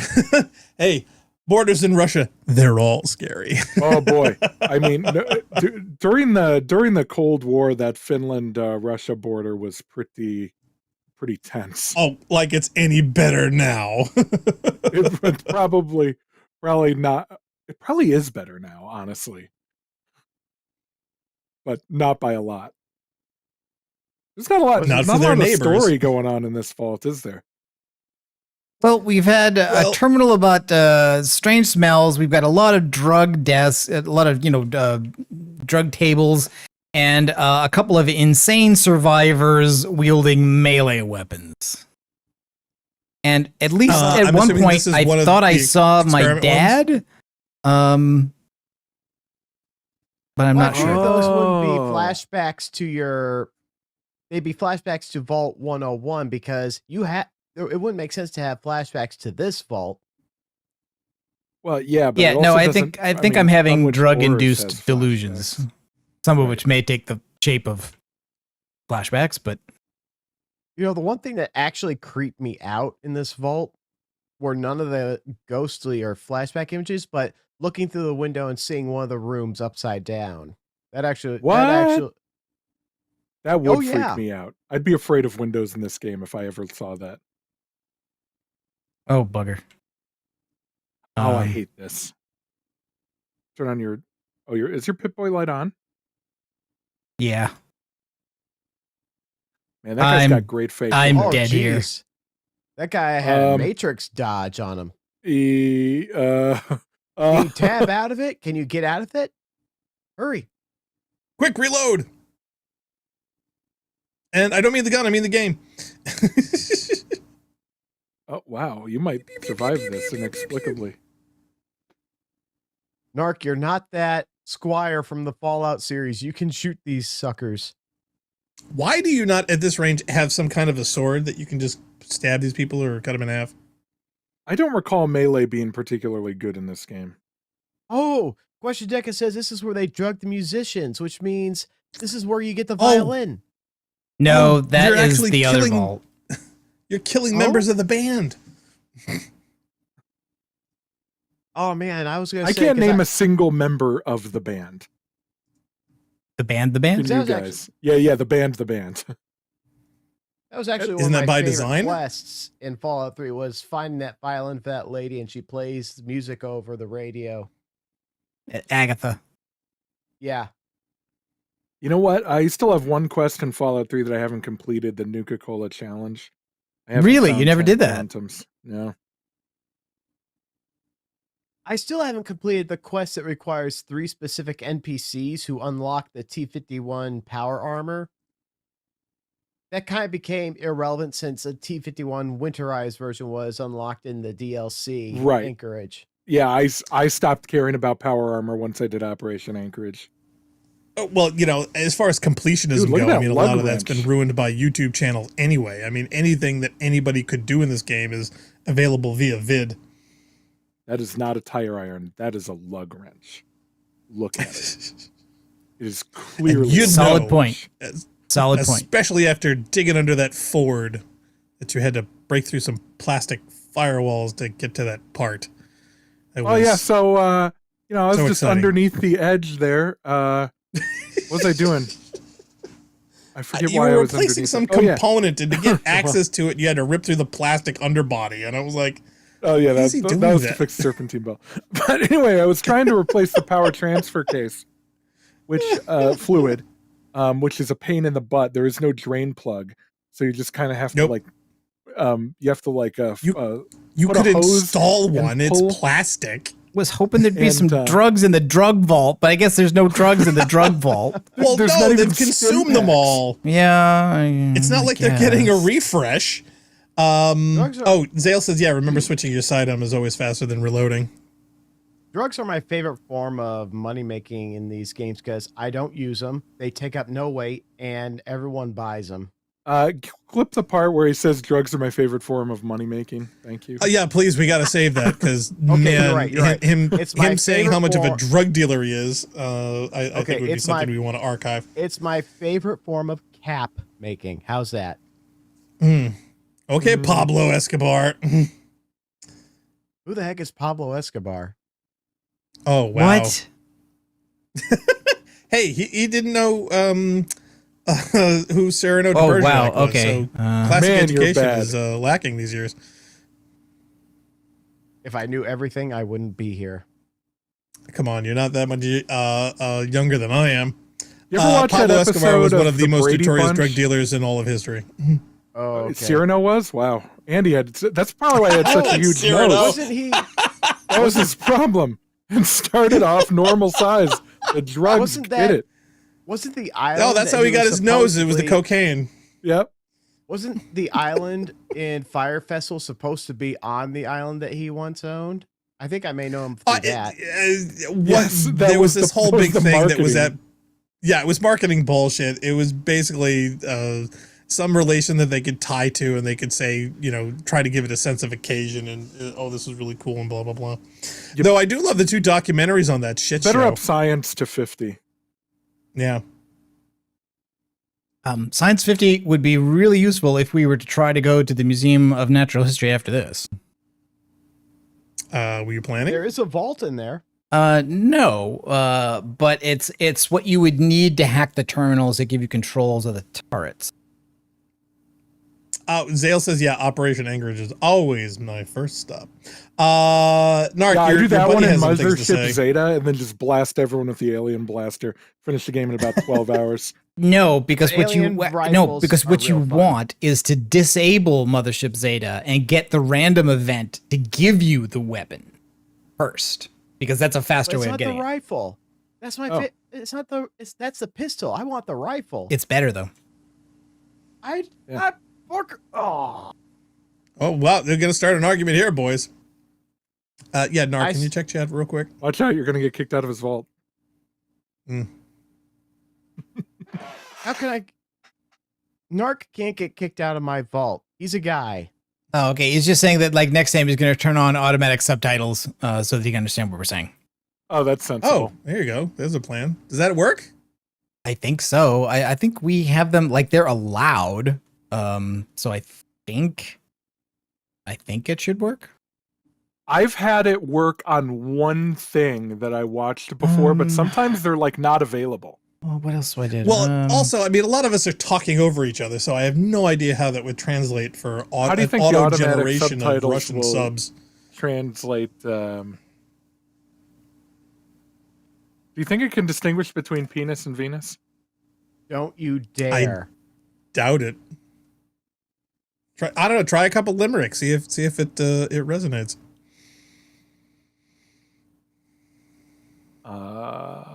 Try one. Once was a man from Nantucket. See if it works.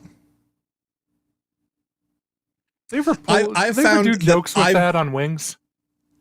Yeah, they've done jokes for that with everywhere.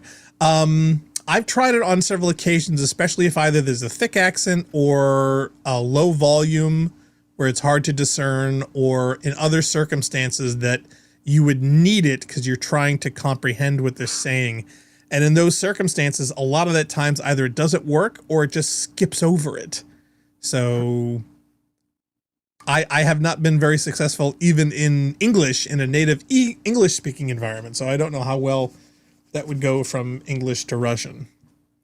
Sadly, I wish translators were better. Aha. I knew there was a reason. Quicker. It was a waste putting 20 points in science when that bobblehead was right there, though. Now we have science 60. Well, now you're... it's our highest stat by a long shot. I'm not sure what you can do with science 60, but okay. Okay, well, now the question comes is... terminals. Is there a mod to reassign points you've accumulated? Yes. I just do it with console commands if we really worried about that. Now that must mean that's the end of the line in this part of the vault. So I'm going to have to backtrack to go further, I think. I thought there was a lot more going on. Like, I don't remember any of the vaults being like nothing. I remember they're all being pretty wild. Halo 2 Wastelands, I am picking up every coffee mug I come across. There are so many in the library. Really? I haven't been bothering with that. I've just been going for the pre-war books. Well, I'm going on the pretense that I'm not coming back to the capital wastes. You guys are like straight up insane. Why, thank you. I mean, like, I get why you're doing it, but in my opinion, it's just like my Super Mario World run. If you can grind your way into getting unlimited money or unlimited lives, just assign it to yourself. Just go into the console and say, "Yeah, I've got $300,000 because I got all these books." Charisma and strength and minus intelligence, but doesn't heal, obviously. Mario doesn't use dollars. No, what I'm saying is, instead of me going to the secret, oh, there you go, finally. Just impacts. And the dirty water. Wait, is this a game where if you sleep in the bed, you're healed? Yes, but you can't. You can't sleep. You have to sleep in an owned bed, not an unowned bed. Excuse me. It has to be. We're in the available. living quarters in the vault. There should be a bed in here, right? Ooh, ammo crate to the right. Ventats. So what's this about Mario and $300,000? Mine box. What I'm saying is, I could have gone into the secret world or whatever in Mario World and gotten one life at a time to basically get unlimited lives, but I didn't because I didn't want to waste my time doing it. So I just gave myself unlimited lives in the Game Shark cheats. Oh, but it's basically legit because you can do it in game. Just like this. I'm still editing your playthrough of Super Mario Bros. World, and I think I've gotten through the first 4 hours and come up with at least half an hour material that's really good. Oh, are you doing the cricket edit where it's only the cricket? Yes. That was so funny.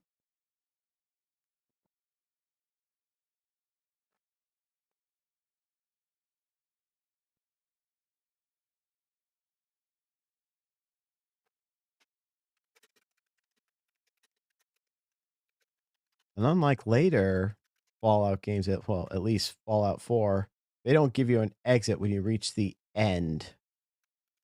No, you got to backtrack. No Skyrim doors in this version. Is that where it started, Skyrim? That's what everybody calls them. I don't know if that was the first game to do it. It's certainly where I can't remember whether noticed Oblivion did or not. I don't remember. I don't recall Oblivion having it regularly. Like in Skyrim, you could count on it. If you have to go all the way through a cave or something at the end, there was a way out. Yeah, you would never bother intentionally backtracking through a Skyrim dungeon. Like there'd never be any reason to do that. But it certainly in Fallout 3 and New Vegas, I remember getting lost in a lot of these vaults because of the amount of backtracking that you'd have to do.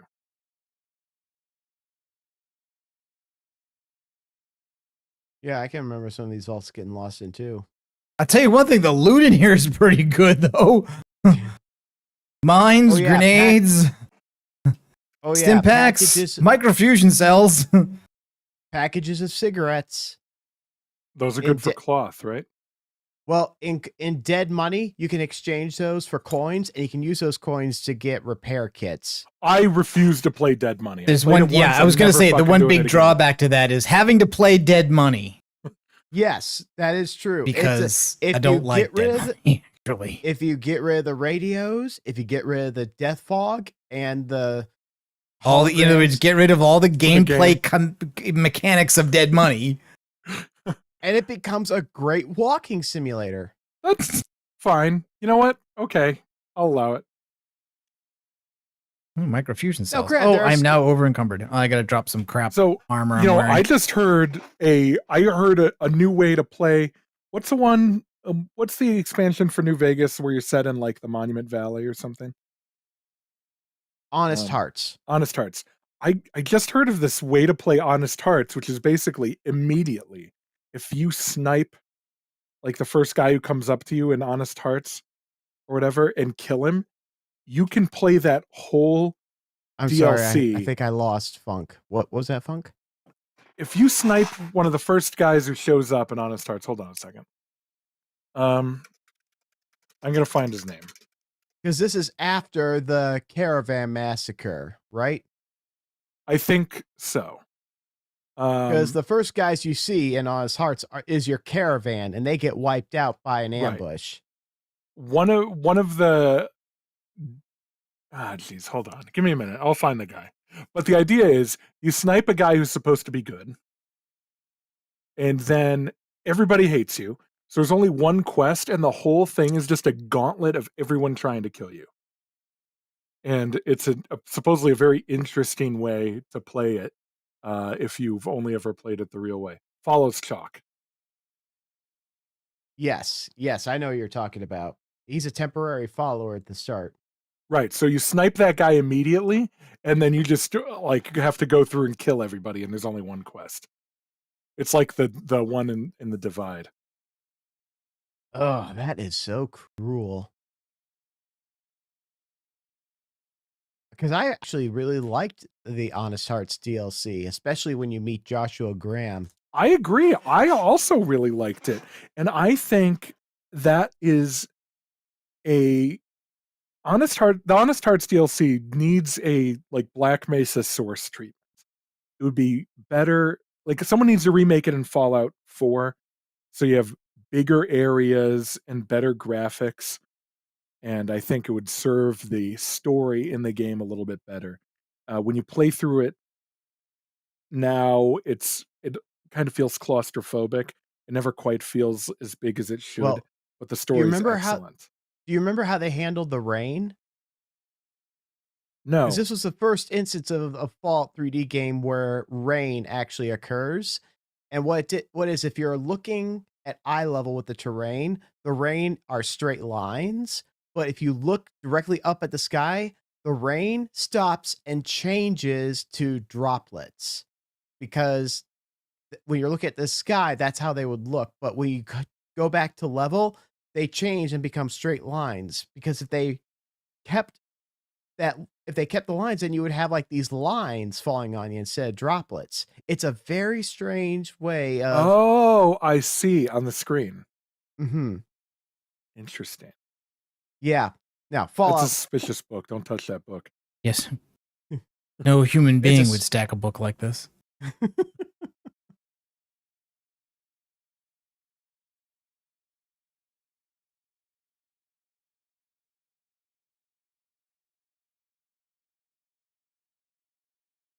Yeah, they had rain that was falling in front of you and rain that was falling onto you look different.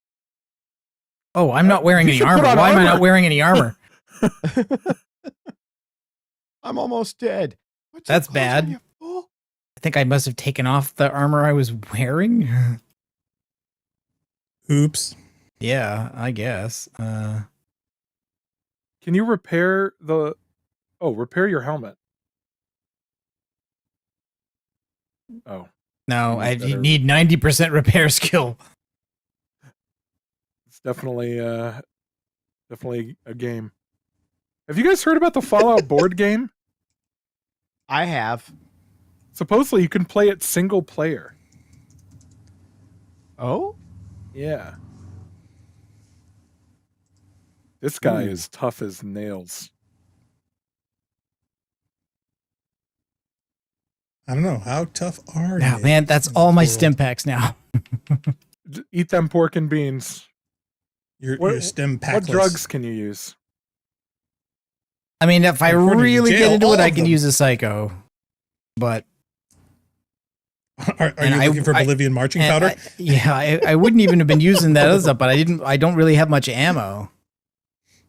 Oh, yeah, Dicka's like, first thing I max in 3, repair. You're not wrong. You are not wrong. I think we spaced on that one.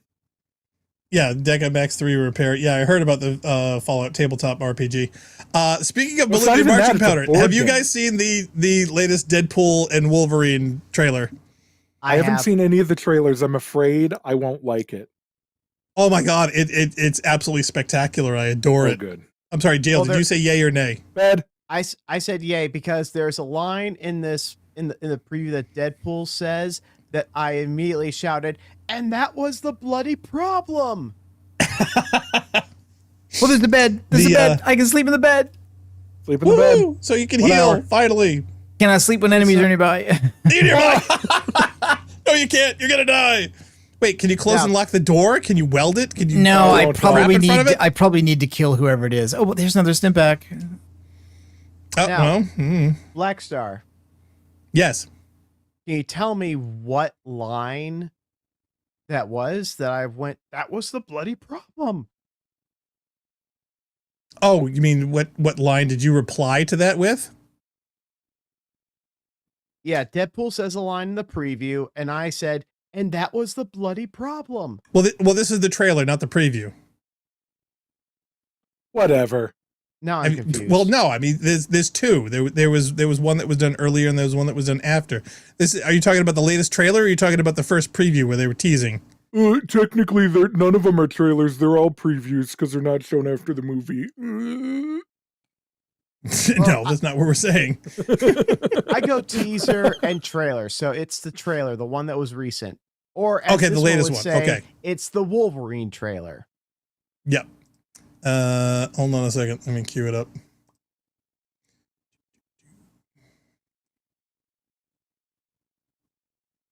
Where I came. I don't know where these bad guys are.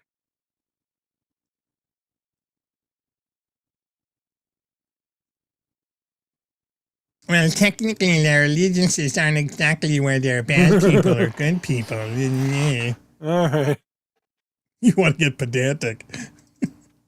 Have we bumped into any female insane survivors? No, and that's the best part about the Black Widow perk. There's like no women in the wasteland. Probably because you've got them hoarded in your vault. You vault hoarder, you. I just want to hoard a vault. Oh, you know what? I just went onto the YouTube homepage, and right there on the front page is Deadpool and Wolverine official trailer. Yeah, so on my dude, check it homepage, out. I have the it's Rampancy Fallout Vault Tour, a Linus Tech Tips video, a Fallout 4 game, another Linus Tech Tips video, and somehow last week tonight with John Oliver, which I've never watched in my life. So I don't know what. It's probably a bleed over from me liking your vids.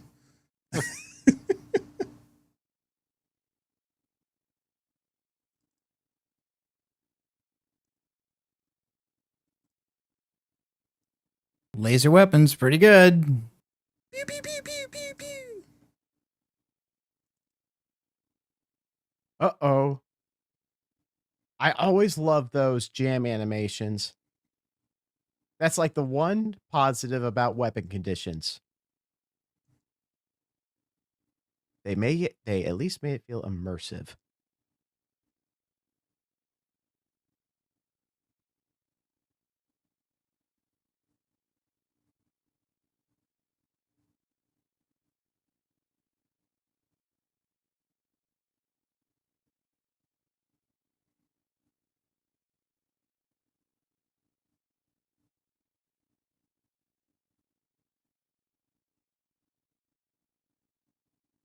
Oh, was that a reflection of us? No, that's a guy in there. Oh. Hi. Oh, there's two guys in there. Yeah. I think you might have. This real Vault 106 light. master key. All right, let's read another terminal. Okay. Oh, it's same message, I think. Oh no. Okay, so today at 15:30, we are initiating control sequence 46-2A. We are unsure of the full effects of the gas release, so we request that anyone receiving this message head to their designated locations as noted in your C11 form.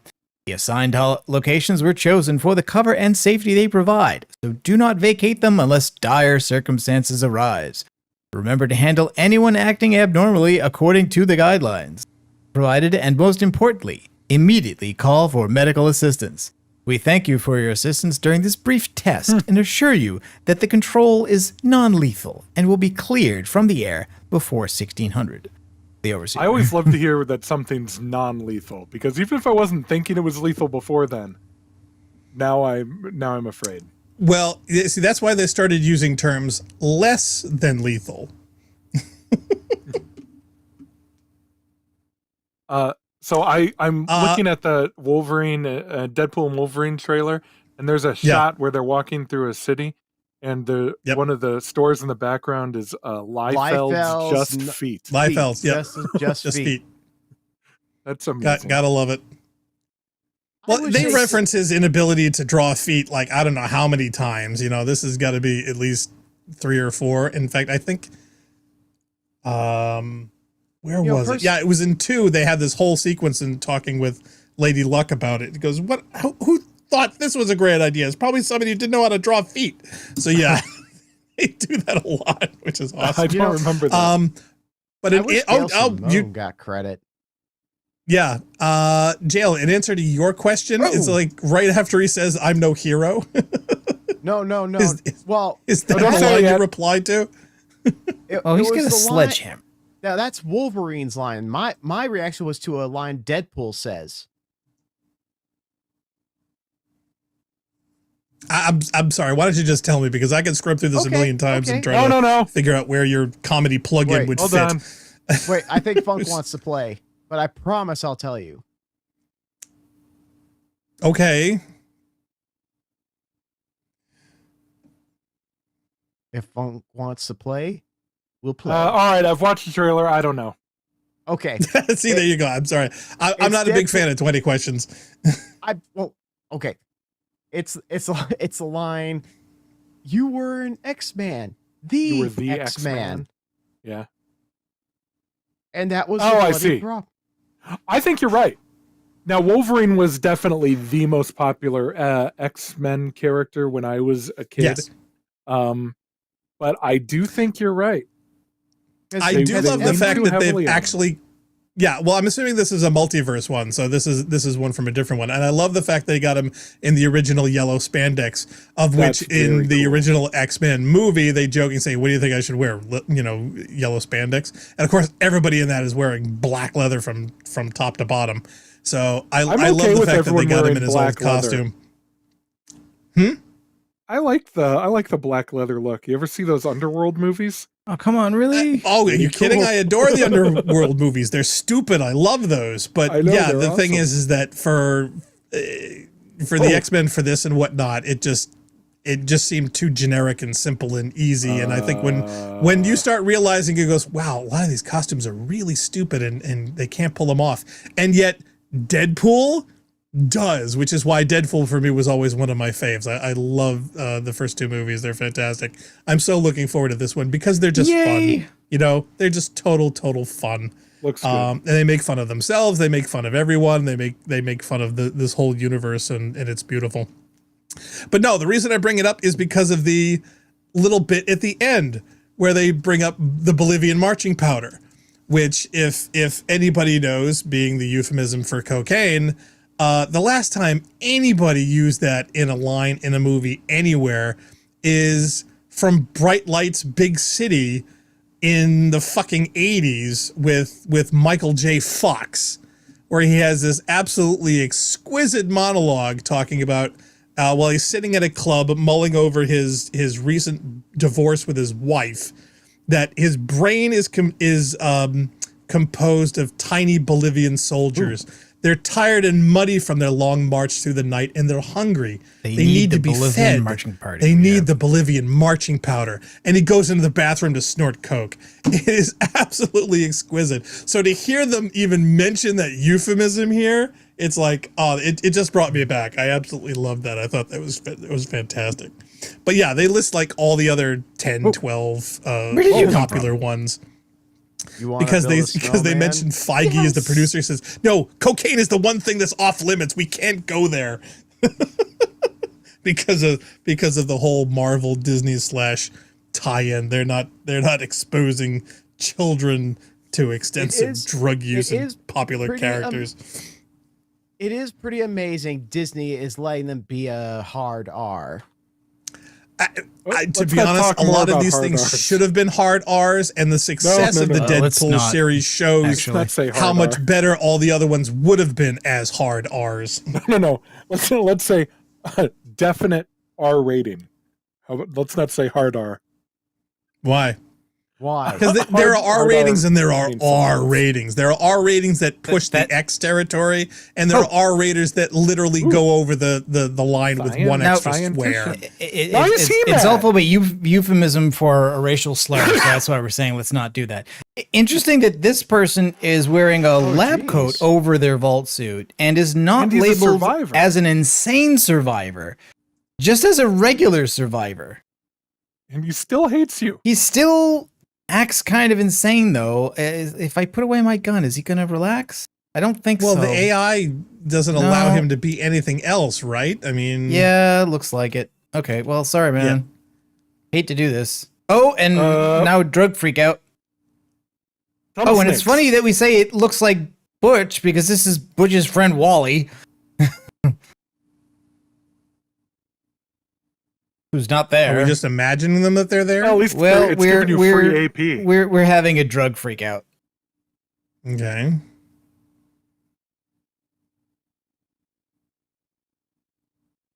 Hi, Butch. Are you just wasting ammo? I can't tell if you're shooting phantoms or Probably. not. I should probably have my drug freakouts with a baseball bat instead of. Well, you're getting free AP back. But probably not free ammo. Wasting ammo. Yeah. Is it worth the ammo loss? Okay. Narc? Yep. Forbes magazine. Okay, this is the real guy, so I probably should be using the gun on him. Yeah, but I have a feeling he's going to go away real quick. Forbes magazine. Possible. Forbes magazine did an article on Stellar Blade. And the article's title is Explaining the Deeply Unlucky Stellar Blade Hard R Situation. We are not denying that in the film context, the phrase hard R is and has been used for that. We are pointing out it has since come to mean different things in other contexts, and rather not to be taken out of context, we could maybe just avoid saying it. Okay. I had no idea that was a thing, so I'll definitely be stopping that. Yeah, I don't know either. I'm not a racist. But anyway, so that being Does this said, guy got a stealth boy? Or is that just because of the drugs? You just keep getting drugged. Is he attacking you with the drugs? Is that what's causing these things? Or are you? Yeah, they're just in the atmosphere in the vault. Oh boy. Oh, what in the world? I thought you were like either he has something in this room is triggering it, or he's literally like attacking you, like throwing it at you or gassing you or something. I think he's got a stealth boy. I think you're right. He might. Wow. Or maybe he's doing both. Maybe you're getting drugged out and he has a stealth boy. Yeah, that's the worst of both worlds. Yeah, kind of. And also, okay, well, at least that part went away. Nope, there it goes. Yeah, see, the funny thing is about the rating system is that some of them are so pedantically linear that some filmmakers and producers will actually insert singular swears just to get it over the threshold to put it into a different rating class. So you're looked upon as more legit by movie fans who think that you're pandering to kids if you don't swear enough in your movie. It's just that they know that a G-rated film will not do as good as a PG or an R because of the perception that those ones are either A, for little kids, or B, are not good. No one's going to go see a film that's rated G. Therefore, all the worry that people had before there was a PG or PG-13 has gone inverted. There was a general audience perception out there where G was just for everyone and was perfectly acceptable and non-offensive. Whereas later on, it became more perceptible or equivalent for content for small children. Mini-nuke. Well, personally, the worst rating in the world is the PG-13 rating. That thing has diluted itself to such a degree that it's meaningless. Like 75. Are you kidding me?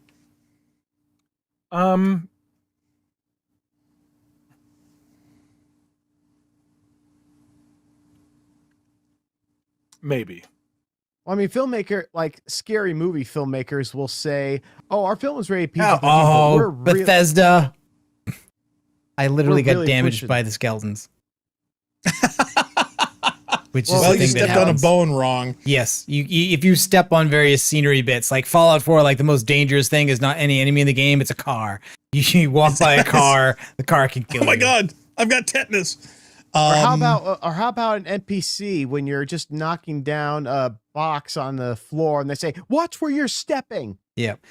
And I think the way to interpret that basically is that the people who died as a result of the drug experiments before everything went completely tits up here ended up in that cave at the very end there. That's the pile of skeletons there. Is the sign? This doesn't say anything, but There isn't anything else. Oh, in in here. fact, actually, I think a perfect example of rating thresholds is that Star Trek Generations, I think, was going to get a G rating, and then they said, well, we got to put something into it. What can we do? And that's why we literally have the first swear in the history of Star Trek by Data, where he says, oh shit. And that's what got them up to the PG. That's so silly. So they. It is. It's totally silly. I'm okay with the oh shit. Oh, I'm fine with it as such, but it seems like such a silly creative decision to make for such a silly reason. Yeah. I'd be curious what Gene would have thought. No, they don't swear in the future. And really, that's what stopped it from being rated G. There's some tough stuff in that film. Oh, please. Well, there are tons of G-rated films which are so, they would not be getting those ratings today. In fact, there are a bunch of unrated films back in the day that because the rating systems doesn't exist. In fact, Zale makes a good point. He goes, the fact that the rating system itself was rooted in McCarthyism, as well as conservative religious groups. There were entire church groups and whatnot who were pushing the rating system with their own agendas as far as decency goes. So yeah, there was all kinds of silly and inane things, and this whole big chasm between nudity and violence and sexual content and whatever else, where you can chainsaw somebody's skulls, but dare you can't have people kissing. It's weird. Basically, the Fallout game franchise right now. Yeah, kind of. In fact, what kills me is that the only criticisms that I was reading, you remember the first video on this, covering the show, one guy who was flipping out was over the nudity. And I had to sit there for a good 5-10 minutes and think, what is he talking about? I don't even remember any nudity in the Fallout show. I think there was a dong in it. Was there? Yes, there may have been. There's brief full frontal and male nudity in one of the early episodes. The wedding scene, right? It was after the wedding scene. That's not full frontal in that scene, though, is it? That's just like butt. I don't know. No. Yeah, I don't know. But for whatever reason, that was enough to completely trigger someone to give it a 1-star rating and go off for 5 minutes about how, oh God, that's awful, naked people. I mean, for me, it was like Fallout with nudity. It's about time. God. Well, considering all the sex workers in it, it's like, well, yeah. If Narc installed one of the other mods, you would have nudity it. mods. No, I've not. No, I know there's some people that just always do that.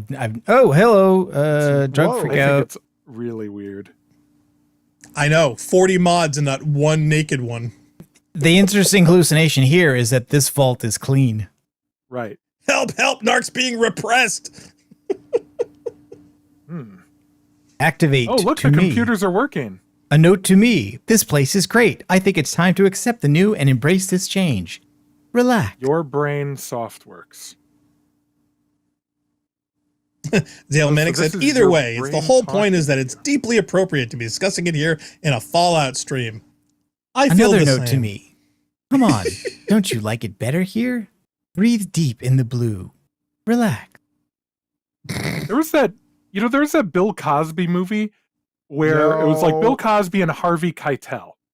And I'm pretty sure they were drug dealers, and Raquel Welch is also there, and she's some kind of sexy girl for some reason. I don't know what her part was. The only movie I remember him being PG, in, it was just about selling drugs to kids.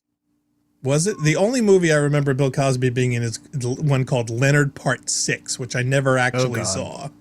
Leonard Part 6.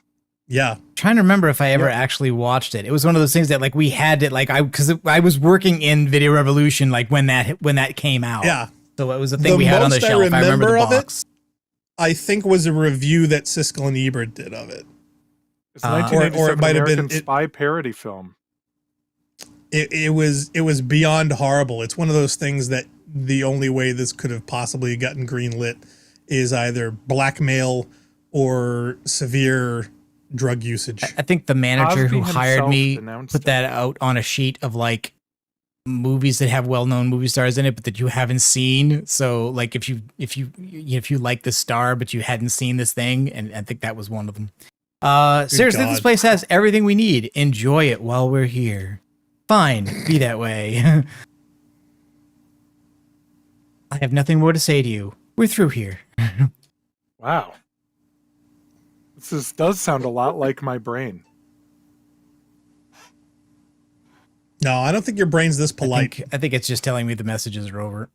I think my brain is just basically the money can be exchanged for goods and services from Homer's brain over and over and over again.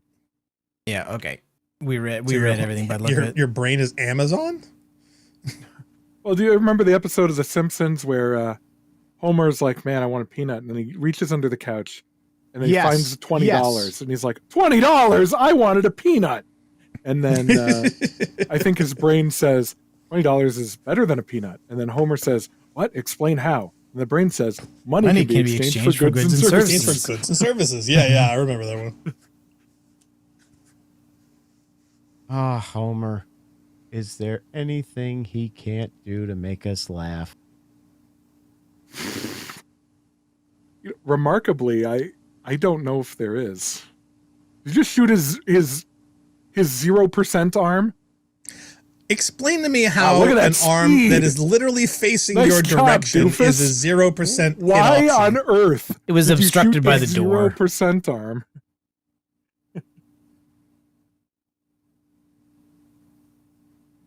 But I also like that he gave you a shot by running on greased ice there to get to you. It was like the Halo 1 walk.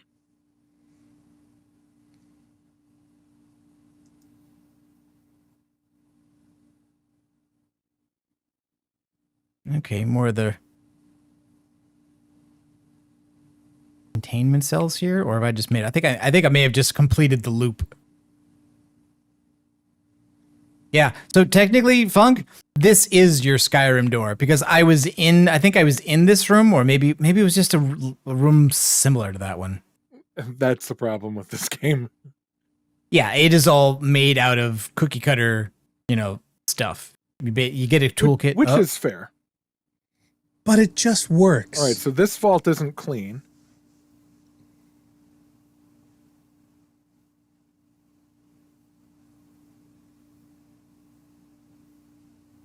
This is still dirty drug vault. So explain to me, is it just the environment? There are certain areas that are affected that are doing this? Is it? Well, yes, the areas with all the steam coming out of the vents. There's the vents are spewing drug into the environment. Okay, so it's something that is coming out of the vents. But considering that these are all sealed environments, that would have reached a saturation point throughout the entire atmosphere, would it have not? You'd think so, wouldn't you? Yeah, but that makes the game more difficult. I'm just saying that, I mean, do you have a breather? Do you have a mask? Do you have something? There are. Or you just got to walk around and periodically you're going to get drugged. It seem like they're full enclosures, but I think a lot of these drug-like events are scripted.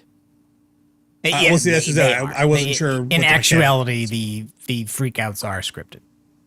I like that dresser there. That's a good dresser. So there's no charcoal filter you can make and put on your face to prevent this? No. Yeah. Gotcha. Or no, yeah. Well, because I've seen characters with gas masks and things before. Ooh, at least I did. Damn. What did you see? The finance clipboard? It's way different from other clipboards. Yeah, there's a finance clipboard, earnings clipboard, medical clipboard. So many clipboards. There was one guy who was on contract.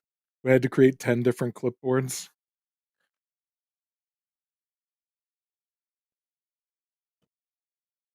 Why create 10 different clipboards? Empty.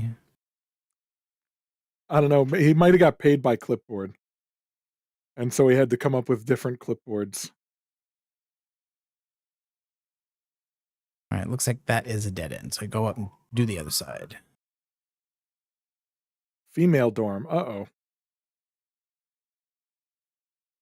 Yeah, because there's still only been... No, there was a girl. There was one girl you murdered. I don't want to assume this guy's gender. Really? Really? Oh, that's astoundingly bad luck. Really?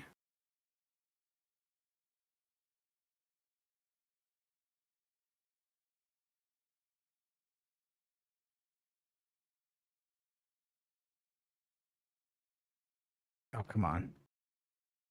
Oh, no, really? Where are you going? Okay. What?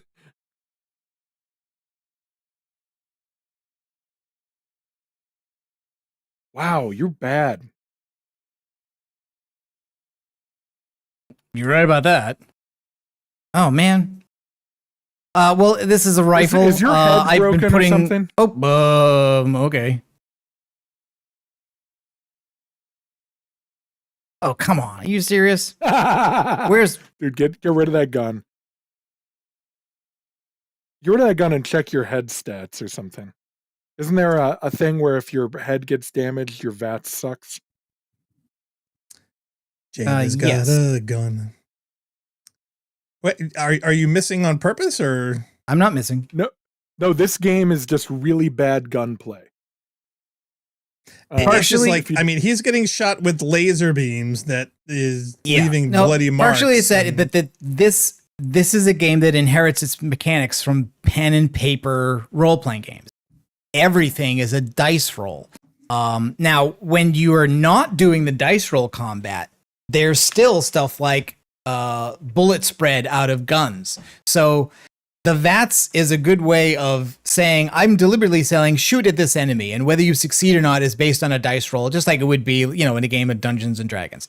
But even when you're not doing it that way, there's still like rather extreme effects on your weapon's damage and its chance to hit based on your character stats, not just on the reticle. And then, of course, the gun feel and the the auto aim is all very primitive. So like getting it to feel like you can use your skill to hit things is also very bad.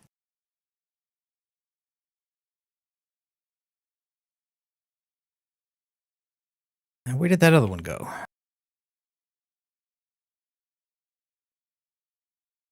I take it you can't use any of these beds to rest anyway? Probably not while that guy is still alive and running around somewhere. It'll probably say get the shopping can't cart? sleep because there's enemies nearby. Oh, I hear him. I don't know. Now, my question is, how long is it before we can get Funkmon hooked up with a Roadcaster Duo? Why would I need such a thing? Well, because I have one. Well, Narc has one. We just hooked up Jail with one. So the only people that don't have them are you and Liam. Look, you've got to set up our affiliate link first or something. Like well, that's just it. We're making too much money for Road without getting a taste we here. We should get a discount. We should seriously or something. Yeah, we should get the hookup. I'm all for it. All right, now let's see if they're. Yeah, I can you close the door? I could. Well, I mean, just for game logic, it's if people are running around that could potentially kill you. One would think that one would want to secure the doors in this horrible post-apocalyptic honestly, though, world. the game does not have as a mechanic having sleep be interrupted by a random encounter. That's not a thing in this particular game. Yeah, that to me is silly. All right, now let me make sure. You know I what got sucks both about this sides knife? here. What? The blade That's guards. not a knife. The blade guards are not a Phillips and a flathead. Let me see.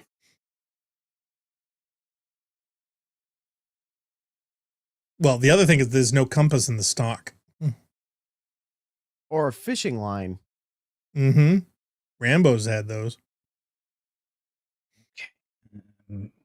What? Or waterproof matches. Yeah. No, Rambo's knife had all those. Don't you remember? It had a fishing line? Yeah, he used it to stitch up his wound. Yeah. Oh, when you undo the base and everything, it had a little compartment in the handle. He had waterproof matches, twine with washers. Had a compass on the base. Yeah, compass on the stock. All right. Yeah, there was a whole big survival knife era thing based on the success of that thing, film. which tells time. Yep.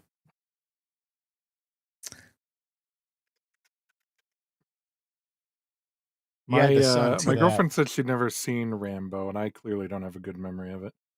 So Oh, right. I got to search first. The original was great. Right. I remember the plot of First Blood being, and you guys can tell me if I'm wrong here. The plot of First Blood is basically like a Vietnam vet just trying to like drive through a city and then people fucking with him. Yeah, like absolutely he antithetical to all the sequels. Yeah, Oh, he is coming to a town in which one of his brothers in arms resides. And when he visits the residence and talks to the family that's left there, he finds out that he had recently passed away from cancer that he got from Agent Orange that apparently was devastating. Yes. And the woman that was there doesn't know this guy from a hole in the wall. She has very horrible feelings about what happened to him as well as the Vietnam War. So they're not even remotely hospitable to this guy. And he's just walking through town trying to figure out where to go next. And he runs across this cop who is very small town, who has this horrible feeling about drifters and get out of my beach community, long-haired Lebowski. people, and wearing the army jacket that he has the American flag on pissed him off, and he basically says, "Well, listen, I'll do you a favor. I'll drive you out of town here, and you can go on your way." And explains to him how this is a small town. You wouldn't like it, but we don't want drifters around over here because I'm paid to protect this small little town from getting any worse. He sees them as a threat for some friggin' reason. And he drives them through town. He's looking for a place to eat. And he says, "There's a diner 30 miles up the road." He's like, "Why are you pushing me?" And I'm like, "Hey, I'm paid to protect this town and we don't want your kind here." So he drives him through town to the edge of the city limits, drops him off and says, "Hey, you have a nice day. You take care of yourself. Bye." And immediately he starts walking back into town. And the cop sees this and turns around and confronts him with his gun on his holster, tell him to put his hands on the car and arrests him right then and there. And he finds that survival knife. And he says, "What do you need this for?" He says, "Hunting." And he says, "What do you hunt with a knife?" And he ends up railroading him into the police station to where he is immediately abused by these jerk cop coworkers that he has. And he starts having Vietnam flashbacks. Oh, okay. And I think this is sorry to interrupt. This go ahead. is the room. This is the room that I was in that was clean, that had all the passive aggressive computers in it. And of course, this is what it actually looks like. Oh, and none of them are right. Yeah, of course, none of them work. None of them work. So yeah, but it ends up he breaks out of jail, and they ended up spending the rest of the movie chasing him down, and it turns into this personal war between these two frigging guys because of their diametrically opposed opinions, and all these things come out about this guy and feelings about the Vietnam War and people have about towards vets and whatever else. And in fact, there's this huge monologue at the end of the original Rambo that Stallone actually wrote and fought to get in, and he did. And to be honest, in my opinion, that's what made the movie. It really, really did. People forget that Stallone is actually a really, really good writer. So yeah, it's a great film. The rest of them, not even remotely. I kind of equate it to the Jaws series, where the first Jaws, mwah, chef's kiss. Absolutely brilliant. The rest of it, not even worth the celluloid it's printed on. But I still own all of them. Well, being the completionist, I can understand holding on to the collection. But still, Jerry Goldsmith's music for the first three are just some of the yeah. best. Oh, yeah. Yeah, you can have a great composer for a bad film. In fact, there's speaking of terrible movies, the Underworld series, absolutely dumbass friggin' films. Absolutely love them. They're fantastic. Oh yeah, I mean, it's such a escapism crap. It's like, wait a minute, vampires fighting werewolves and everything with modern day artillery. I'm in. But the real selling point, Kate Beckinsale in black leather, sold. I'm sorry, sold. Sign me up. Shut up and take my money. I think of incredibly attractive people to do movies. I think it's got to be like Kate Beckinsale and Grace Kelly are just unbelievably good looking. Yeah, and it is I would crazy to me that Kate wholeheartedly Beckinsale agree. didn't get more roles. She's a fine actress as well, but Yeah, I'm surprised she didn't get more roles just based on how good looking she is. yeah. You know what I mean? I'm right there with you. In fact, as far as Grace Kelly goes, I actually went and started hunting out a lot of her films, like Bridget Toko-Ri, and I was really disappointed she wasn't more in that. There was a whole bunch of stuff that she did, unfortunately, that was not that good. And I think probably her all-time favorite role for me would be Rear Window. I absolutely love her character in Rear Window. Yes, I agree. Second one would probably, huh? Was she the one in Dial M for Murder? Hold on a second. I believe so. Hold on, I gotta fire up my Plex. Boop. I remember her wearing a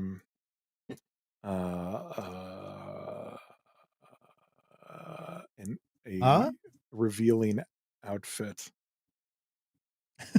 But anyway, so yeah, Define revealing. me and my yes, dad, she was in Dial M. Yeah, okay, so she went to get the phone in lingerie, and that's remarkable for that for that time. But me and my dad went to go see all those Underworld movies in the theater, and I just thought they were great because they were pretty, fun, stupid action movies. And then I don't know, when I was about when I was a little bit older, Underworld was on TV, and then I realized that he didn't care about the movie. He only cared about the Kate Beckinsale part. Duh. Why would that surprise and or shock you? Well, I thought the movies were fun. They're fun movies. I also loved her in To Catch a Thief. I gotta watch High Society more. I haven't seen High Society very much. Really, High Society is not even as good as the Philadelphia Story. And I mean, of the many remakes that movie has had, I don't like High Society. High Society was the musical one, right? Have you seen? I believe so. Yeah. Have you seen The Country Girl? I haven't seen The Country Girl yet either. I gotta see that. That was 55. Absolutely no clue. Okay, guys, I think we've made it to the end of Vault 106. This is the drum roll, please. We got the keys. This is the Overseer's terminal in the Overseer's office. We've already hallucinated the Overseer. Wait, before you hit it, Decca says he just hates vampires. That's fair. I think that's fair. Well, what about in Twilight? Don't you like the Twilight vampires? God, no. I love Twilight. What about Life Force? Oh, love Life Force.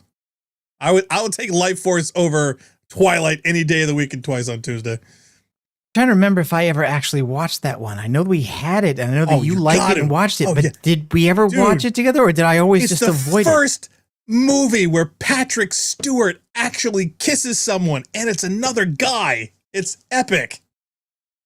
His first on-screen kiss is with another man.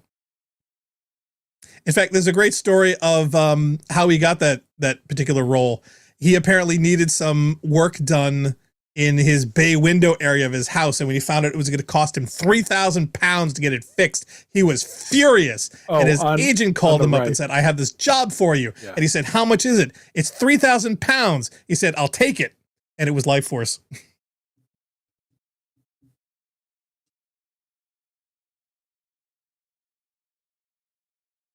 You gotta like a jobbing actor. I love the fact that he used to drive a Honda Civic. All right. I'm pretty sure this is another ing, given all the ings. Yep.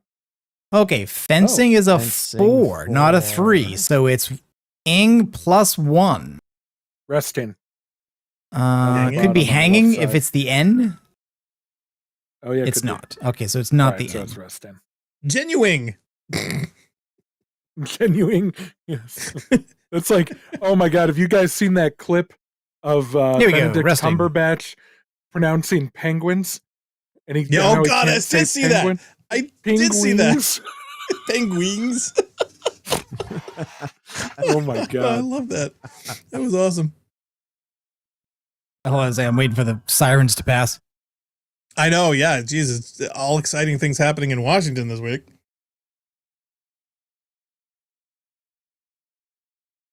Just a little bit longer, hopefully.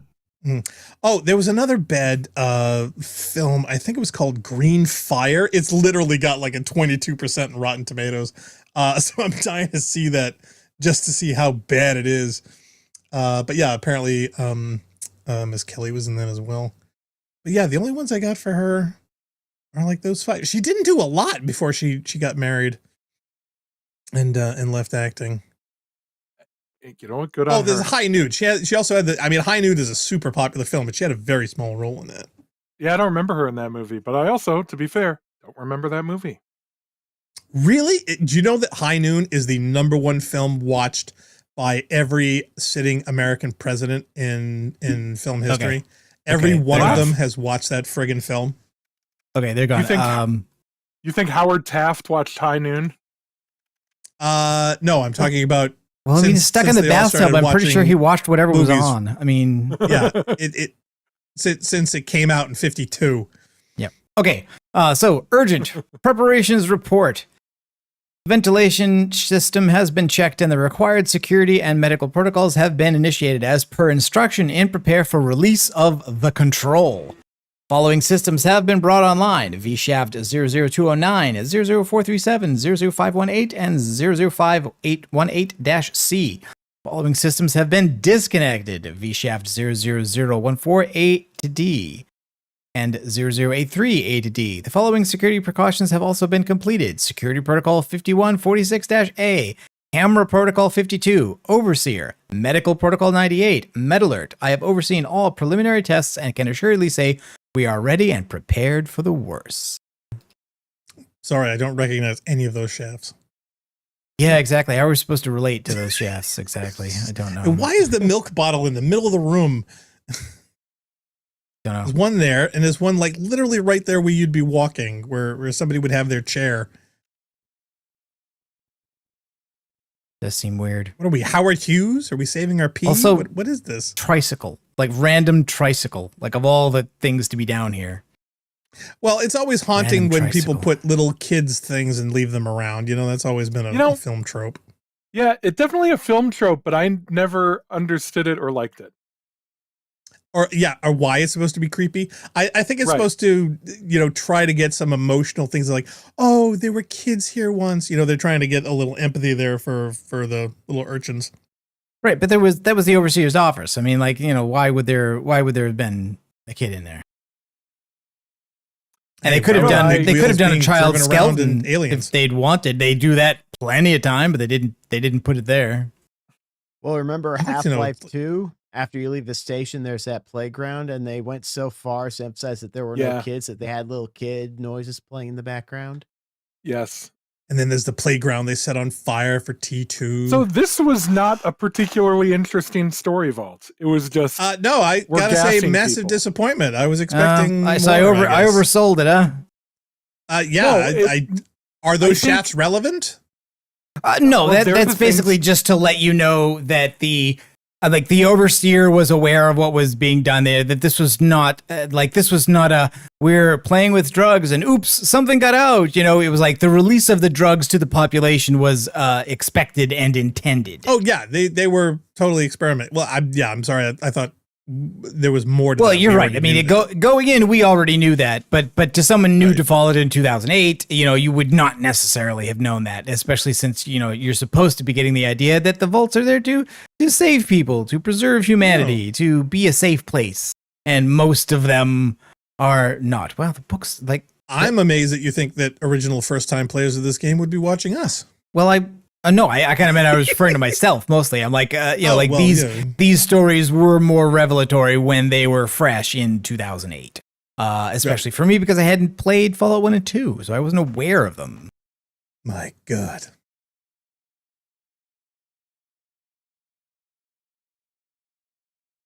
This sub is powered by Fizzies. What is that from? I do not know. I ever wonder how Kenneth Branagh got that Thor movie? Yeah, he's a capable Wasn't that director. somebody throwing him a bone? Wasn't that literally like, here, get back on your feet, good sir, or something? Like, I thought I read a story to that effect at some point. Anyway, though, good vault for me. Like, we came in at level 1 and near dead, and came out with several stim packs, found a bed to rest in, and picked up a bunch of mines, grenades, and some ammo. So, Zale Manic said, yeah, and spoiler alert, isn't this the way the Reavers got made in Firefly? Sort of. Like, that's right. Oh, That's those right. There dudes were are people still there. chasing me into the vault, weren't there? Yeah, there was a reason why I came in here. Waited. And that instance doesn't get reset. No, that's actually a good thing about the game. Like, although it's ridiculous, I did sleep multiple times for at least 6 hours, and so like, why would these guys be out here waiting so long is kind of nuts. They were hanging out all day. Well, this is our lives now. We're gonna wait for him, 15. no matter what. I have no bullets for that anymore. I take it there's no fuel for the flamethrower and no alternates. I don't think so. I do have some 10mm. Gonna pew it up. Okay, they just turned around.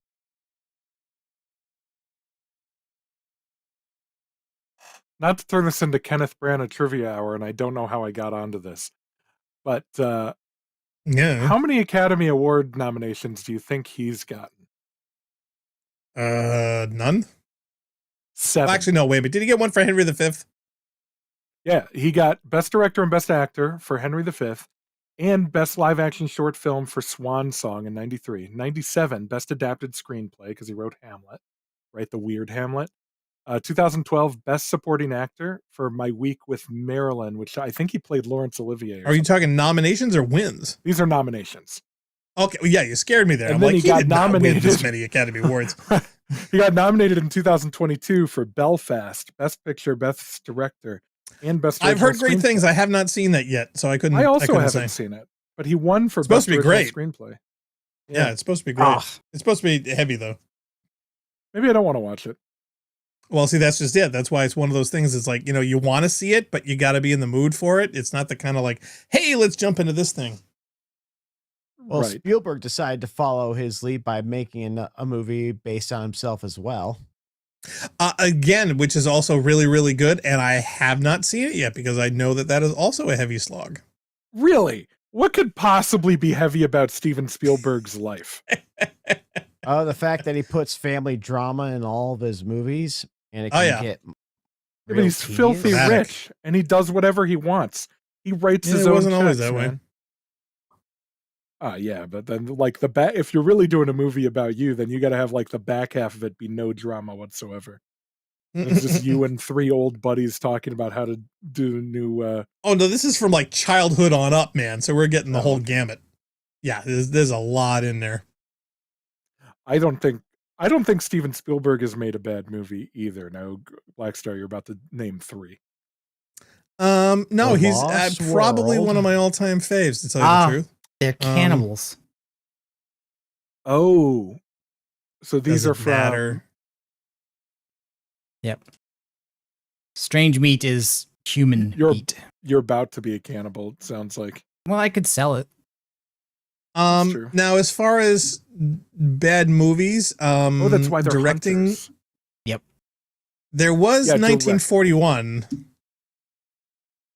That had a very obnoxious young lead in it. Yes, it did. So I can't say that would be one of my go-tos. What happened in 1941 and who was the lead? How is the remake of West Side Story? I mean, it got ratings by a bunch of people as really, really good, and a bunch of people that like hated it. So, and again, I'm not a big musical guy, especially by the actresses. But I mean, like The Lost World, Jurassic Park 2 is a film that I detest. I really think it's not a bad movie. It's obviously not a near perfect film like the original. It's near perfect. Totally C+.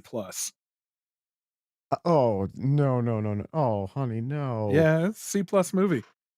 I'll die on this. What you're talking for? The Lost World. Not bad. Not good. Not bad. Like if I was forced to watch The Lost World, not good. I wouldn't be mad about it. Like I wouldn't go buy it and when put your it in heroes are causing more needless death and destruction than the actual villains, you're doing something wrong. Well, that's an issue with the plot, and I think the plot is dumb. I think they utilized Posthwaite. I think he was absolutely wasted in that because he was the most interesting thing in the entire friggin' movie. Him and Malcolm. But as far as like any of the Jurassics, I mean, it's kind of like Jaws. Love the first. The rest I absolutely feel ambiguous about. I just love how the ridiculous Jaws 3D gets. Is that the one where he chased the helicopter? That's 2. Man. And he doesn't really chase the helicopter. The helicopter comes down trying to help, and Jaws just grabs one of its landing legs and it pulls it down into the ocean. What a stupid movie. But now, have you guys seen Warhorse yet? I can't remember if I've seen Warhorse. I have seen but Warhorse, I do. Yes. Here's what I know about Warhorse. I know that my favorite radio talk show loves the movie Warhorse because they have one celebrity fan, as far as they know, which is the horse from Warhorse. So they love that movie. Decca says I'm actually on actually with Funk on Lost World. So yeah, there you go. And then let's extend that and make sure that nobody else agrees with me fully. As Narc would say, not great, not terrible. Movie. Attack of the Clones, good movie. Revenge of the Sith, no, very good movie. No, a lot of people like the third and loathe the first and the second, and the second is the weakest of the good Star Wars movies. That's a lie. I actually just lied right now. I'm going to say Return of the Jedi is the weakest of the good Star Wars movies. And number 2 is better than it is.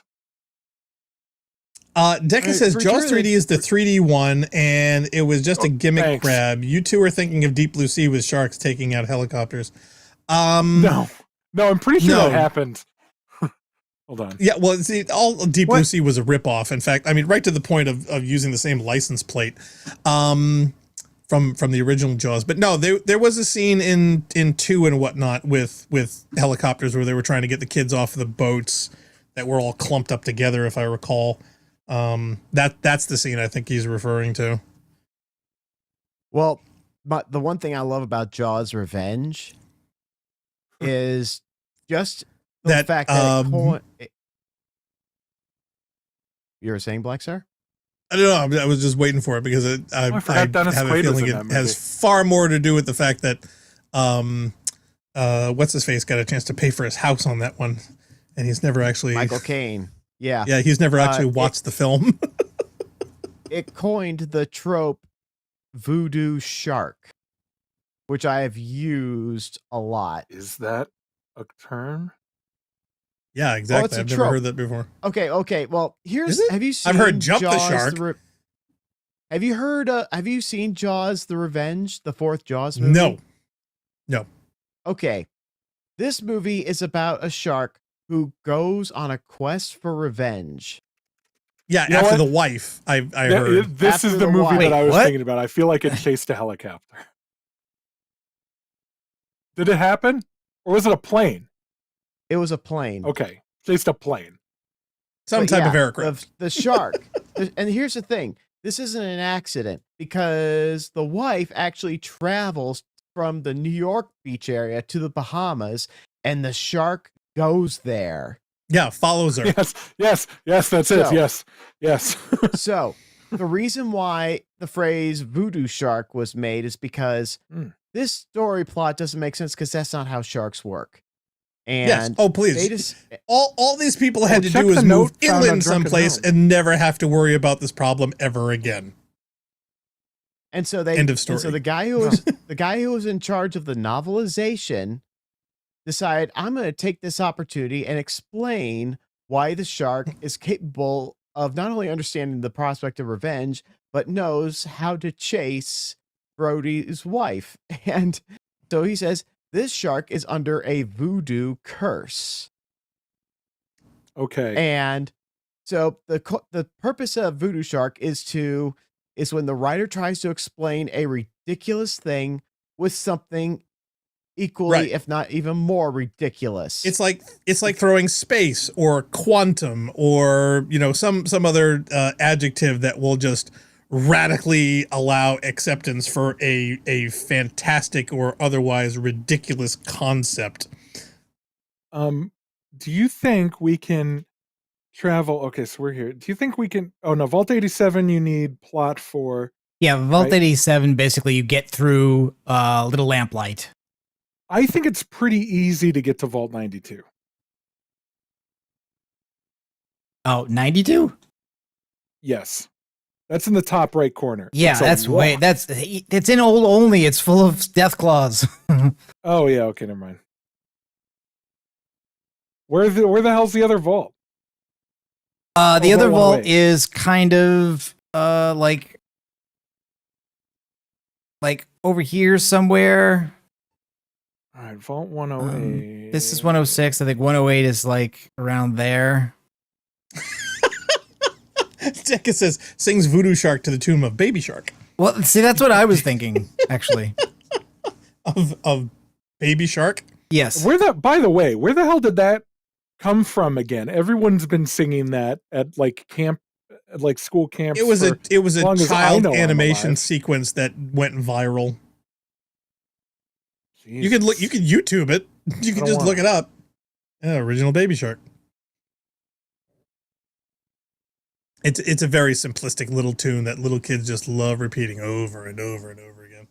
They made like some kind of TV show based on it. Oh, is this Well, that's where the animation sequence came from. Was Drury this Street particular show that Metro? had it in it. Yes, Drury Street Metro. Okay, this is really weird. This was the This is the station place we I said we got weren't off gonna go. of to go to work for 3 months in DC in '99 because Does this look like it? well, I mean, Apparently. not now. I mean, all the metro stops kind of look alike in Maybe terms in of their 90s. interior architecture, and a lot of them do have things that look like exactly like this over their entrances. Well, see, that's but I why can't say wanted to the see area around Boston here one. looks that. Yeah. I wanted to see all the places that I would recognize in Boston when I went to college, and sadly, Well, we did that. Don't you remember? We did that in Fallout 4. We but walked around the common spacing and was all yes, everything is very wrong. everything is very compressed. Yeah, I did not like. It's like, And wait you a know, minute, this should be over here, and that should be miles away, and this Yeah. is, it Yeah, just- and the downtown DC area is also like that in this one. right. And it's So, yeah, like it's split up too. Yeah, it's when like I was literally playing squished Detroit down to a Become quarter-mile Human, area. I was expecting to see things that I recognized at all. There's like nothing in there. They think they just called it. Not to mention the fact that not only is it's not to scale, all the things aren't really there, and it's all in a completely different aesthetic, being that it's all 50s, retrofuturism. What about Good Neighbor? Oh, dear God. Okay. He threw a nade? Oh my god. Yeah, at himself mostly. Well, he threw it. Did it hit the bars? Is that it? So I think the only thing that Fallout 3 really nailed from DC is the subway stations. They really they looked like it. Oh no, They're it's a full of rocket zombies, launcher. just like in real He's got a life. missile launcher. Oh joy! I hope he doesn't use it. Yeah, but see, all the subways in this country look like No, they Fallout. don't. So, No, yes, they do. No, the DC subway has a particular look, and it's not It's a just the decent? ceiling with the squares, but it's the angle of the arch overhead. They've got a look to them, and it was the first time I walked into one in Fallout 3. It was I got the feel. You got the feels. pretty much immediately. No, it's just like I know this. The DC subway is DC decent and gives the feels. And in like Fallout 4, what I see is a bunch of random shit and then a point of interest. Like, there's the famous building, then a bunch of random shit around it. Oh, hey, tell the never Brotherhood, feel like come and get it. it. Come and get it. Oh no, the toasters! The toasters! No! We've got to secure this advanced technology for the future. Oh, actually, Narc, swing left. There's the typewriter there, I think. Yep. Yep, there we go. Do we know what kind of is it a typewriter or an overhead projector? It's got a weird. It's weird. It looks like a typewriter that's got some kind of overhead attachment that makes it look like an overhead projector. That's weird. What if you know what's funny? What if it's like an add-on terminal? Oh, that'd be cool. Strangely enough, do you know what's actually making a resurgence with a lot of millennials, children's? I don't know what gen You're wrong, but they go ahead. Is typewriters. Apparently, a lot of them, especially ones dealing with ADHD, have find that using old world 60s typewriters are far more easy to use to write with because they're non-distracting. They literally allow them to focus on their writing, and they feel a sense of permanence when actually putting things directly onto the page. And they don't have AI in them. Nope. They can't use them for surfing the web. They can't get distracted trying to check emails or going online. And supposedly it's been a great help for a lot of kids. Oh, well, here you go. See, here's the thing in full. Yeah, it looks like it's got, I don't know, is it a magnifier or a ring light or something? What the fuck is that? I don't know. I don't know. That's weird.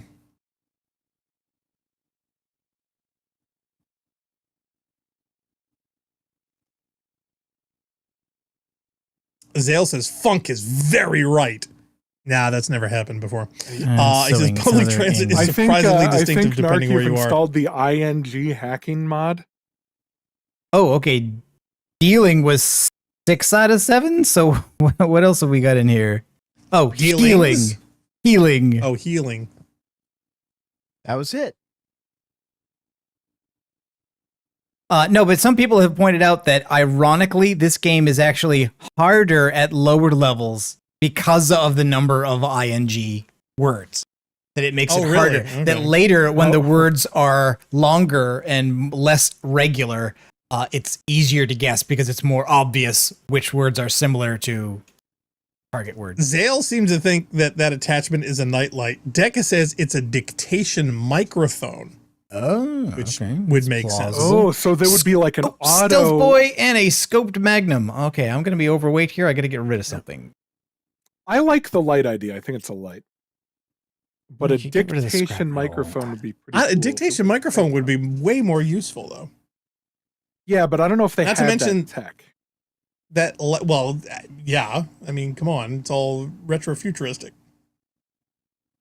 In fact, there were 60s TV shows where the gimmick was dictation, where a typewriter would be writing your words. So they did that a lot.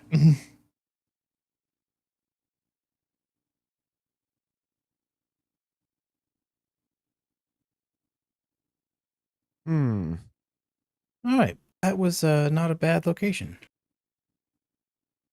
Location.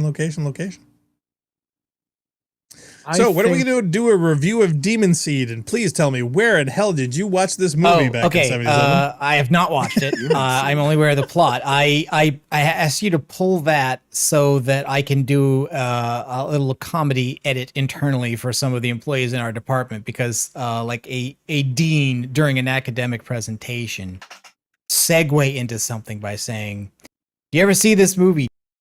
And I'm like, what is going on now? What is going on? And she describes the plot of Demon Seed, because the conference was about AI, and it's one of these, it's one of those films like the smart home rapes the housewife and impregnates her, and it's with what? Absolutely bizarre. I don't even know. That's the question. So it makes zero sense. I just wanted a copy of the film so I could find some quotes or scenes to intercut with that quote to make a little montage.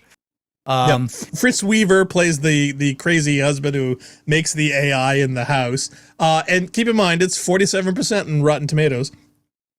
And now the AI voice, though, is where is he?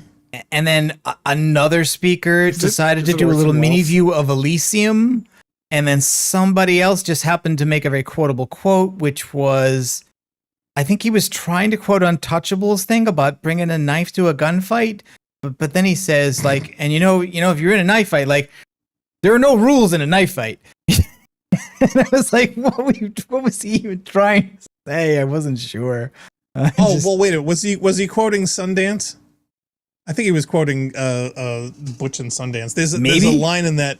Yeah, well, yeah. There's a line in it where he's about to get into a knife fight, and one of the guys says, "Okay, what are the rules here?" He goes, "Rules in a knife fight?" And then he immediately gets kicked in the So he was just balls. making a smarter reference than I thought. Yes. Well, Okay. he could have been. He may have done it well. accidentally.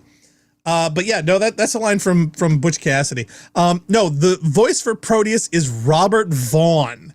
Oh, which okay, of cool. course. Yeah. Yeah. Oh, yeah. I love Robert Vaughn. You know, I Robert Vaughn loved him sounds very in. familiar. Who's Robert Vaughn?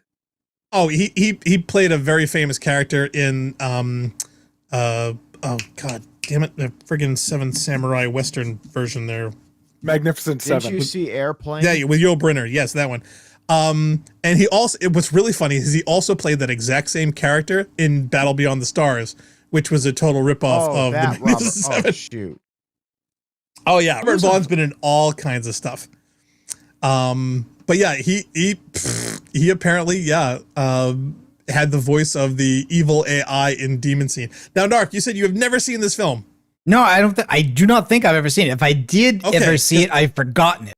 Oh, that's a bear. Because I think you did see it at some point. Really? I was just Okay. Mom and I were curious how the hell you saw it, and I'm guessing it was probably on TV at some point. Could be. Do you want me to supply you with with footage of it, or the? Oh, no. We already have a copy. It's been handled. Yeah. I seem to recall that there being a unique sniper rifle in a barn somewhere that looks like this. Oh, now that I would like to see. I can't remember whether that's Fallout 3 or Fallout 4. I think it's the Survivalist rifle. Oh, Zale says, "Isn't gun to a knife fight Indiana Jones?" No, the scene that you're thinking of in the original Raiders of the Lost Ark was actually a sword wielder who practiced for 2 weeks for that particular scene, and then as a very depressed joke, because everybody on that shoot was suffering from massive dysentery. He just says, "Wait a minute, he's got a gun. Why wouldn't he just pull out and shoot him?" So he does exactly that. And the actor, because it was totally improv, the actor actually decided to react and fall down after being shot. And it was such a funny scene. That's the one that they kept. And that sword wielder was terribly disappointed because he practiced for 2 weeks to have this massive sword bullwhip fight between him and Indiana Jones that they never actually did. Well, you know, in a lot of ways, it's better that they didn't, like, there's a pitcher for the Tigers who pitched a perfect game, but an umpire called the guy safe at first, even though he was like 3 feet from first. It was a really, really bad call. And so we got the next batter. Whoa! Oh, here's your bear. Okay, so for all the people who are like, I thought Dark was going to be dead an hour ago. Your moment has come, I think. When did you save? Because I want the sniper rifle, damn it. Well, I haven't gotten it. In fact, I'm not sure this is the location at all anymore. And you're gonna die. I am almost certainly going to die. Hit that. Oh my god. Make sure to take the drug. Isn't there a drug that gives you more AP? Yeah, that's Jet. Psycho gives me damage, AP 30. Yeah. All right, so you use all your AP, then take a jet, and then I would take all the jets. Decca says, "I was half convinced Moontrap was a fever dream for a couple of years. Now I know it wasn't because I can't see it anywhere." Woof. Hey, Decca, come to me. We talk. A big Moontrap fan. One of my favorite, most horrible movies of all time. In fact, I now you have gotta not bring seen the science up sequel to yet. 75. No, energy weapons. I'm utterly dependent on this laser. I think it's got to be energy weapons. Which is crazy because they usually in the early game in Fallout you can't use them because there aren't enough of them and there's not enough ammo. But it's been the thing I've had the longest. It's been the most effective. It's very odd. I'm wondering if Deco is a fan of Saturn 3 because that's also one of my all-time favorite terrible movies. No, I prefer Moontrap over that one. Okay. Really? You like Moontrap over Saturn 3? Yeah. Well, I never thought of what's her name, Farrah Fawcett, as all that attractive. And you see Kirk. Really, you don't like Farrah Fawcett? I love seeing Harvey Keitel. His voice is all being dubbed. That's a good one. Yeah, I educated is a good one.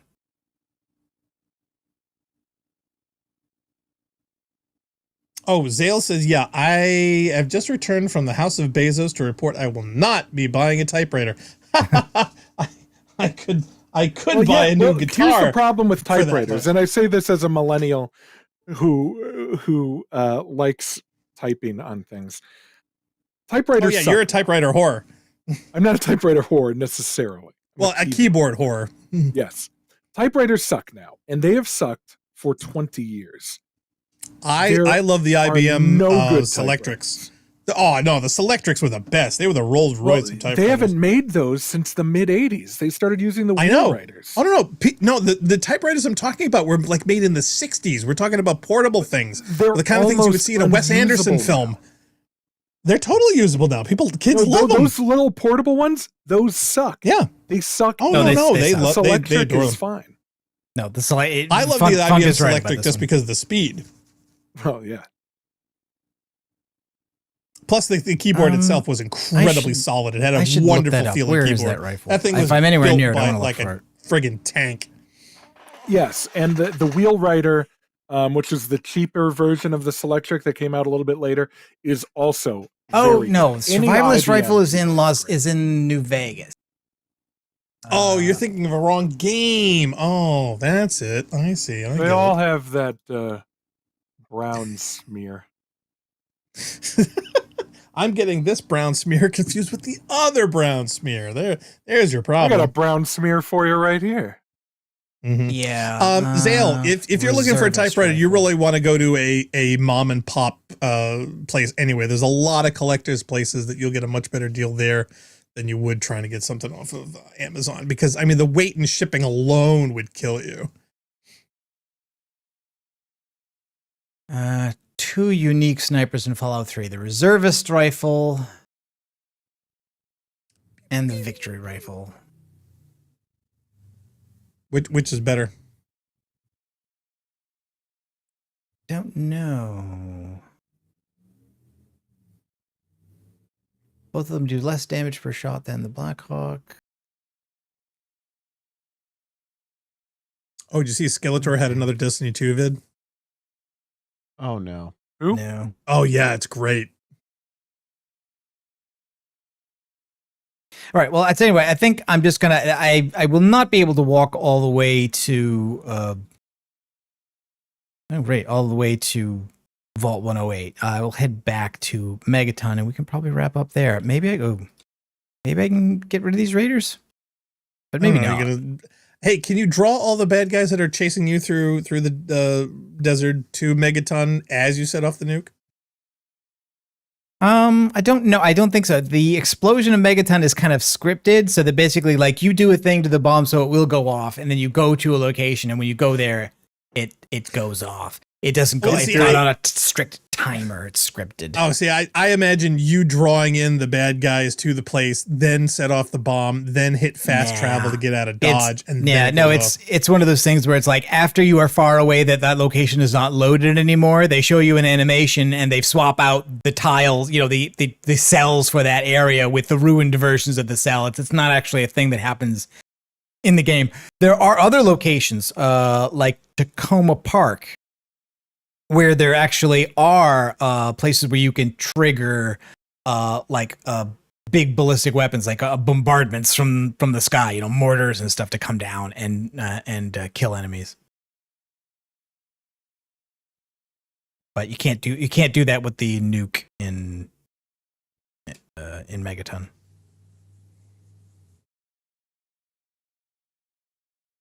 I'm definitely over capacity here, although shouldn't be.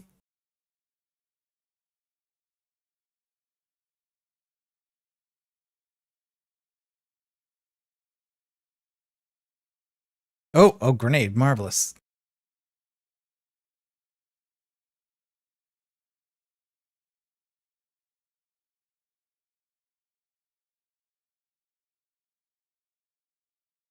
That'd be funny if that was. I love how you shoot him in the chest with a laser beam. He looks down and goes, "Ah, my heart!" Wait, no, I'm fine. And then immediately starts to run at you.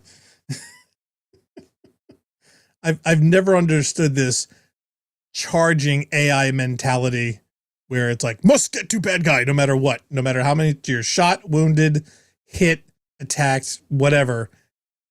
Just run at them. That's all they do is they just run at you.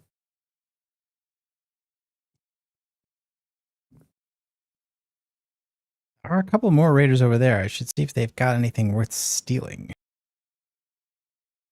You know, which is what this game is really about. Well, I just saw a picture of Mothman in the Fallout 76 game. Like, apparently there's an actual Mothman. Great.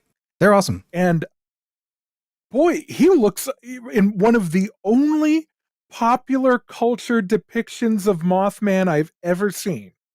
He looks like the description. That's really good. He's great. That might get me to play Fallout 76. There's a very early game event where you don't actually have to fight it, and basically like you just do a little thing where you kill a bunch of fireflies and collect the juice from the bodies and put it in a lighthouse, and when you turn on the lighthouse, Mothman shows up and you commune with it, and it gives your character a buff. Wow. But it also means that you get to see the Mothman's character model for not Mothman up close without having to fight one. Because when you have to fight them, they're kind of a pain. Wow. Oh, have you guys seen the new Jim Henson trailer? Isn't Jim Henson dead? The Muppets? He is. Yes. Is there a Muppets movie? Apparently there's a documentary on his life work that is coming out by Disney Plus May 31st. I'm looking forward to. It's done by Ron Howard. So it looks really probably good. good then. Yep. Ron Howard, another guy never made a bad movie. I'm saying that confidently ignorant of his actual filmmaking credentials. I absolutely adore his Apollo 13. I think he did a good Grinch movie. He also did some of the Angels and Demons ones. He did that. He did Inferno. Oh, you're right. You're right. He did do those. And those apparently sucked butts. In the Da Vinci Code, I mean, again, for the fans of the books, I'm sure they absolutely love them. It's just not my cup of tea. I've never really watched them, so I can't say either way. Critically, though, they were not well received, and publicly, I don't think they were well received. It's kind of like, Twilight fluff those films for Codebreakers. Watch your mouth, Twilight. Oh no, they're garbage. Hey, it's okay to like garbage as long as you know it's garbage. They're excellent books. No, that's like me saying Never. the Kate Beckinsale films and whatnot are great because I like them, and that is absolutely 100% incorrect. I know they're crap. I don't care that they're crap. I like them anyway, but I have no delusions that they're absolute shitty, dumb movies. On Twilight, the point of Twilight is not to be vampires. The point of Twilight is I never said it was. I mean, it is to express the feeling of falling in love as a teenager and have it feel a little bit dangerous but unavoidable, and really it's supposed to feel like it's a bad idea, but you can't help yourself, and your families don't like it, and the whole world does't want you guys to be together, even though that's not how it really is when you're a teenager. It's certainly how you feel. And what star-crossed lover bullshit. She wrote Twilight. Kind of. Was she made that the world, and in order to do that, she chose to do it to make the danger involved with dating the danger of vampires, which are at least doesn't make it romantic. War and fucking Peace. And it is an excellent book. It achieved what it meant to do, and it's, I think, well written. Just because it's popular doesn't make it good. And no, I think any literary critic worth their salt would rip it to absolute shreds. Zale Manic said, I'll go on record to say that the Star Wars film that Ron Howard did is the least bad of the Disney ones. Right. He did Solo, right? No. Yeah, he also did Solo, which, did he do Solo? I enjoyed, but I don't have any delusions that is a great film. I like Rogue One better. I think Rogue One is definitely got more of an edge to Rogue it. Rogue One can stand on its own as a good film. Yeah, Solo's I do. Just the only problem I had with both of these films is not the films themselves, is that it doesn't have Williams. Williams is Star Wars. If you don't have John Williams music in your Star Wars movie, it is not a Star Wars movie. It needs it in there. Did compose a new theme for Solo in the form of Han Solo's theme. Yeah. Well, in fact, I'm trying to see who actually did the music for that, because it was not. I think Rogue One had good music, because it tried to emulate it, and all I did was found it jarring. I literally wanted to hear Williams music in there, and it just wasn't. So it just felt off. And I should probably go back to a rewatch, but there's a lot of people for both of these things that they just didn't like it for whatever reason.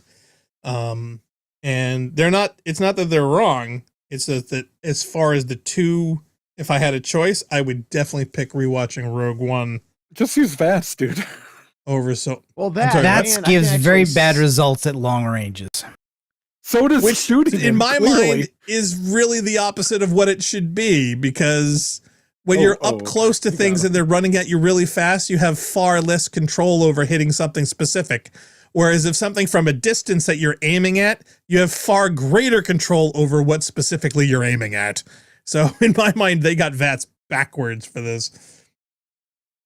I was really just hoping they would walk over the damn bridge and blow themselves up, and they did not do it. And then when this guy came at with the melee weapon, I'm like, hey, fine, I made it. And then he went to this corpse and picked up its weapon and then started shooting me with it. The sniper rifle. Sniper rifle. It's zero condition. It's basically borked. It's not even worth. Yeah. Even the ratings. Rogue One gets like 84 and 87 in Rotten Tomatoes, whereas Solo is 69 and 63. So the general populace feels both the same better way than that the actual Rogue One is Star better Wars received. Movies. Huh? Both better than the actual Star Wars movies they put out. No, not possible. You talking about the sequel trilogy? Yeah, those were competently made, but I didn't like any of them. Zale says, I didn't actually get to see Solo, and yeah, Rogue One is incredible. I was also thinking of the numbered episodes. Oops. Oh, he was thinking of the other ones. Wow, that mine got knocked right off of you. Step on them. Because they're dumb. Right. Well, that's just it. It's my feeling about the AI that they have for this in general is basically just run at target constantly for no reason. All in a lazy attempt to get you to have to react quicker. Yeah. True, but raiders are, I mean, like in universe, it kind of makes sense. Like raiders are drug-addled psychos. I'm sure there's some in-universe excuses for all of it. I'm just saying that it is a lazy AI for combat. I do like the other behaviors where basically like all these weapons are in-universe items. Enemies who die drop their items. Those items can be picked up by other enemies, and they are. Like the way weapons were in Halo, not the way they are in Destiny, for instance.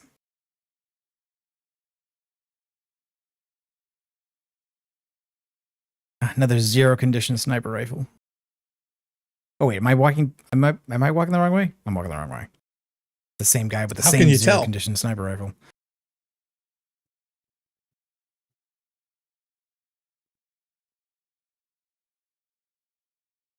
Now, did all those mines blow up, or do I need to go back and collect one? I think they all blew up. Yeah. Okay. And I think I'll just wrap up when we get to the end of this. It's like there's maybe at least a couple more back there.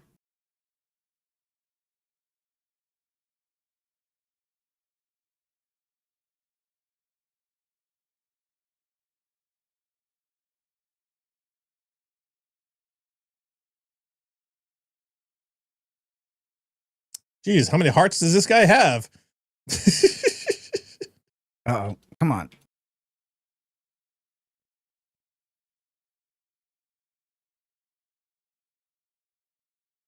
Hey, the whole head went off. That's not how lasers work.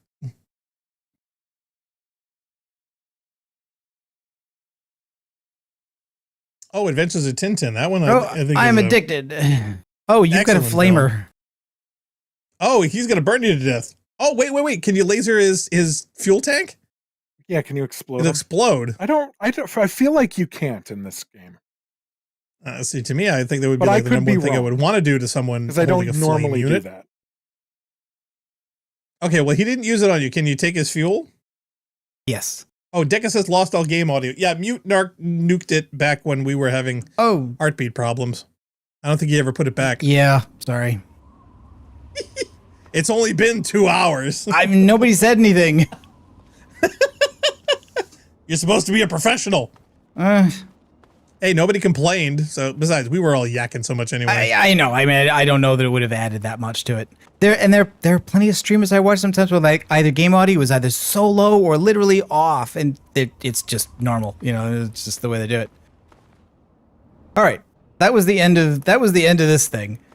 We did a vault. We killed a bunch of raiders. Fallout 3. Leveled up. We were almost dead, and then we were full of healthy, and now we're almost dead again with no stim packs. So, unless there's a bed here, Fallout. And no, there's not. Not even a mat. Not even a dirty mattress to sleep on. What do you guys look like? These guys are sleeping on a bit of bloody, rusty, corrugated metal. Ow. Yeah. When does that get fun? Is that better than sleeping on cement? I'm not sure. Can one really sleep on cement? I don't know. I don't know. You can definitely sit on it. Oh yeah, so Bernie from Red vs. Blue was talking about he and his son want to do this so he can understand how these games work and how gambling isn't good and how much value money has. So they spent $20 and they just opened lunchbox after lunchbox after lunchbox. And so Bernie said to his son, all right, now, you think that was worth it? $20 and all we got were, these little items. And then his son was like, yeah, can we do it again? Oh no. Well, congratulations, you've started something you can't undo. Right. That one backfired. Can't unring that bell. Well, it's like a parent trying to get a kid to stop smoking by putting a bucket on their head. And it's like, oh, wow, you get so much per cigarette. Yeah, that's just the wrong way to do that kind of stuff. So people. In fact, I can remember family relations saying that that's what they would ever do if they caught us smoking. It's like, I'm going to make you smoke this whole pack and put a bucket over your head. So those are the mini nukes. Jail's having some postpartum bomb depression. What do they say on them? I don't know, but the bombs is a button. Oh, that's cool. Makes the beep noise. Oh, yep. Is that what that's doing? Yeah. And what these were is this was the Fallout anthology, and it had the game discs inside of them. Oh, that's cool. Neat. They actually have these new and available now, but instead of the game discs, they have game cards, which are special cards that. Fuck off. No, they do. It's like $60 for a replica of a mini. Honestly, they'll take your money. Really? What do the cards do? Each one has a code to one of the Fallout games. They have. It's just letters, instead of the discs. I numbers. mean, come on. I mean that stuff started a long time ago when you'd get a CD and the CD had nothing on it but the installer for Steam, where it would then download your game. Yeah, I don't remember that. Oh yeah, that was most the definitely a equivalent thing. of an AOL disc. But the last PC game I bought was the gold box, and it came on I think 6 CDs or 6 DVDs, probably 6 CDs. So the gold box. It's been a long time. My dad to this day still calls DVDs CDs. So what does he call HD DVDs? Nobody calls those anything. That format is defunct. Yep. What does he call same Blu-rays? with Blu-rays. He doesn't know what those are. They're all just CDs. So man, we're not far. What to becoming that? No, there's going to be like something's going to happen in the future and we're gonna be like, where they totally change something, and we're gonna say like phone. And we'll be like, this is a PSP or something. Bro, back in my day, PSP was a underutilized game console by Sony, something like that. But they're gonna run out of acronyms. It's gonna and happen. Just gonna start we're recycling. just not gonna say the right words, and young people are gonna make fun of us. We might be doing that I'm already. literally hearing crickets. Look in the sky. So- It's the Guardian. In my day, we used to own our games. Oh, I got one. Mm-hmm. Did you know that young people call sandals slides? No. No. Yeah. Is this a If you thing? can if you can slide your foot into it, so as long as it doesn't have like flip flops or some of the ones like the Nike ones that you just like Velcro over the top of your foot. So if it doesn't have that ankle holder, I'm gonna have to check that one. What age range you mean when you say kids? Who you talking 14 about? to 25. I don't think we need to have Funk talking about 25? kids in any age range. 14 to 25. Guaranteed. Guaranteed? Guaranteed. They call them slides. Check it. For all the latest slang. Okay, Yeah. Narc, you got slides for upcoming titles because we obviously have a request for some other things. No, I don't. It's basically just like I think the next time we're going to do is going to be Saturday, May 4th at 2. I don't know what we're going to play yet. I have to check back. What's and the see what coolest it is. vault Mystery. in New Vegas? I don't know, Vault 11 or Vault 11 is the one that hit me the most. Yeah, I mean that's story impact, but it doesn't have a lot of gameplay or exploration associated with it. I don't know, maybe the one with all the plants in it. Oh, gee, no, that one's That's pretty neat. That's it's a cool vault. I hate playing it. What if for the next one, we look at the functioning vault in the subway in Fallout 4 where you find Nick Valentine, and then see if we can. So that's 114. Yeah, and see what that. Now that we've seen the show and we've seen how people like actually work in the vaults on the show, see how that. Oh wait, do you see if it's wait? different. Do you mean because the 114 is not functioning? It's full of triggermen. The one that's that's kind of right. normal is Vault 81. Yes, it's Vault 81. That's the one I'm thinking about. Yes, and you find Nick Valentine in the Triggerman Vault. Yeah, that's my fault. I just conflate the stories. Yeah, we could do 81, and it's not even that hard. It's not even that hard to get to. Like once you've done the opening of the keep in game. mind, So I think you we can just also walk got a right request to for it. Teardown. Don't forget Teardown. We got to put that on the list. that's true, but I have that as my filler. Like when it was like, oh, I don't know what to do, we grab that, do takedown. But I figure we'll milk Fallout a little longer while it's having a moment. I think if I think we could, everybody and we their could cousin probably- is talking about the show. Decca says 114 apparently never opened. And Zale says literally my grandmother calls them slides, Funk. So okay, that may be a grandmother regional is thing. hip I've and never with heard it. them referred that way. But that's just Maybe me. it's something like from the West Coast that's just been imported into this area. Like some people in Illinois are now calling pop soda, like heathens, but they Starting- always used to or- call it pop. or possibly the region where door walls became a thing. Yeah, That could be it. could be. Door wall, best wall. Door walls. There's a lot of benefits to a door wall. Oh, and these are the mods in case anybody was interested. Holy cow! Oh, Put yeah, that so we- full screen. Let's look at that. Yeah, thing. that's what I want to Oh see. It's my like everyone's God. going to want to see. It's like, what mods is he running? Now, is there any way to find out if what particular mod is the one that killed that guy in the in Animated bar? interactive face for President Eden. Really? Wow. Where yeah. and why would you want that? What a pre-war Auto aim books. fix? I didn't think that auto aim was fixed in that. No, that kind that of seemed sucked. more like broken in a different way. So I don't know Well, about wait that. a minute. Do you have two of these in there and they're Dynamic canceling each other weather, out? enhanced camera, enhanced sky, fakes full screen mode. This is an update to character animations, update Yeah, that to was pretty lighting.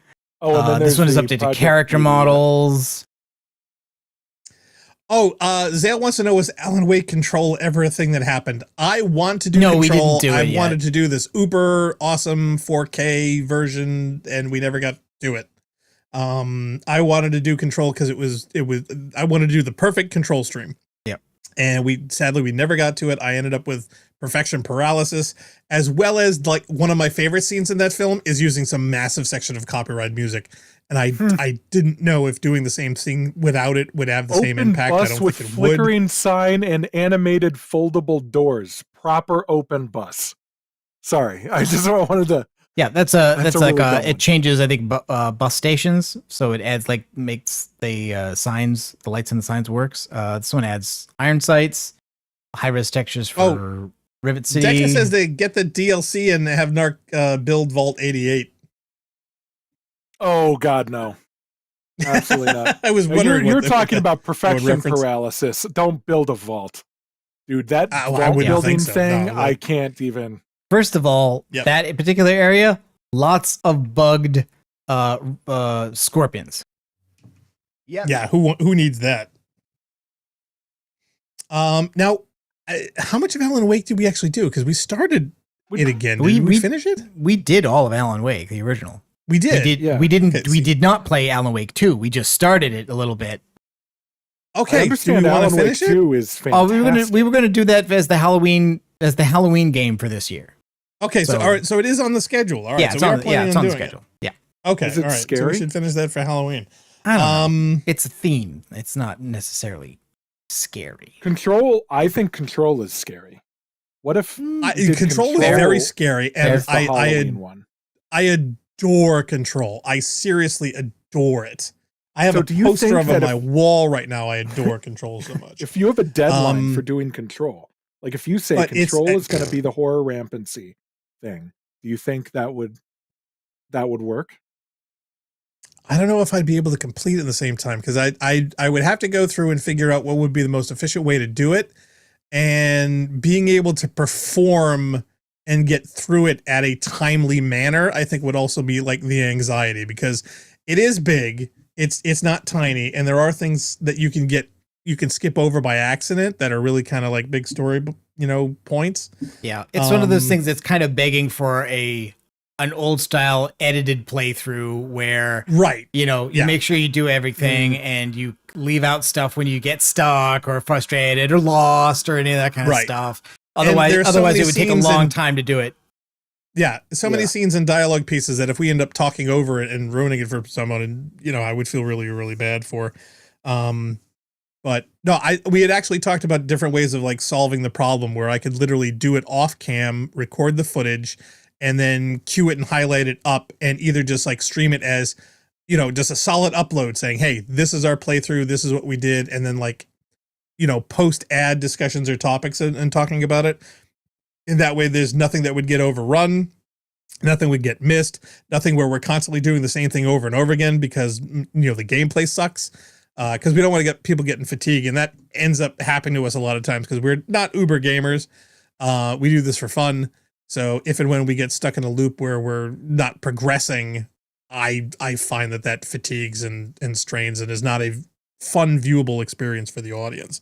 So we're trying to solve all those solutions and whatnot. So, yeah, Deca said Control did scare me, but it did jump scare me. Still loved it. Yeah, see, for some people, for me, it's all about immersion. So, I mean, I'm literally darking out the room. I've got the 65-inch screen. I am absolutely embedded in it. And it totally captivated me.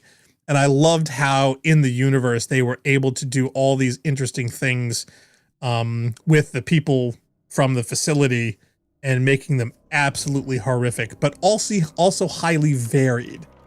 And when you think about it, they're literally just human bodies, but they did all these different interesting and creative things that I found just absolutely terrifying and horrific. And there was only one time I really got stuck, and that actually got me really, really frustrated. There was one encounter very, very late in the game that I couldn't get through without multiple attempts, and it was wearing out on me. And I literally had to look online for a guide for some pointers for it. What if you used like a trainer, something that would give you unlimited health or something? Oh, well, there's actually a video game within the game that if you want to try and test out different things, you can, which is really, really cool. But that the one where you're jumping from those purple rocks to another? Yeah. I devoured the progression tree. I thought that was absolutely fantastic. There's literally nothing in there that I didn't get. I replayed and did every single corner of that video game and completed everything that was available. Every bonus, every video, every text thing, all of it. And there are tons of modern video games and everything that I've just abandoned, that Narc and I have not completed. We just haven't done. That was one I did. So yeah, but we need to figure out what to do with it, but at some point we'll let you know. Okay, well, I guess that's going to be it for money, us. Right? Are they doing a sequel? Oh yeah. Are you kidding? I want it to be a 12-part Netflix series. I loved it so much. But yeah, I don't know if they're going to make another game. Since Fallout's so successful, they might do it. I'm hoping, fingers crossed. Alan Wake. I would love it to be made by the same people. And I'd love those same people to redo Halo. That's what I want. All right, well, I think that's going to be it for us this week. We certainly hope you enjoyed watching the Rampancy.net playthrough of Fallout, this version 3.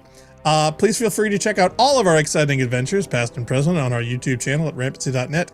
And for all schedule listings and updates, we know it's been crazy, but any changes that we make, they'll be there at our schedule page at Rampancy.net/schedule. So until next time, I am Blackstar, he is Narcogen, he is Jail, he is Funk. We are Rampancy, and we certainly hope to catch all of you next time.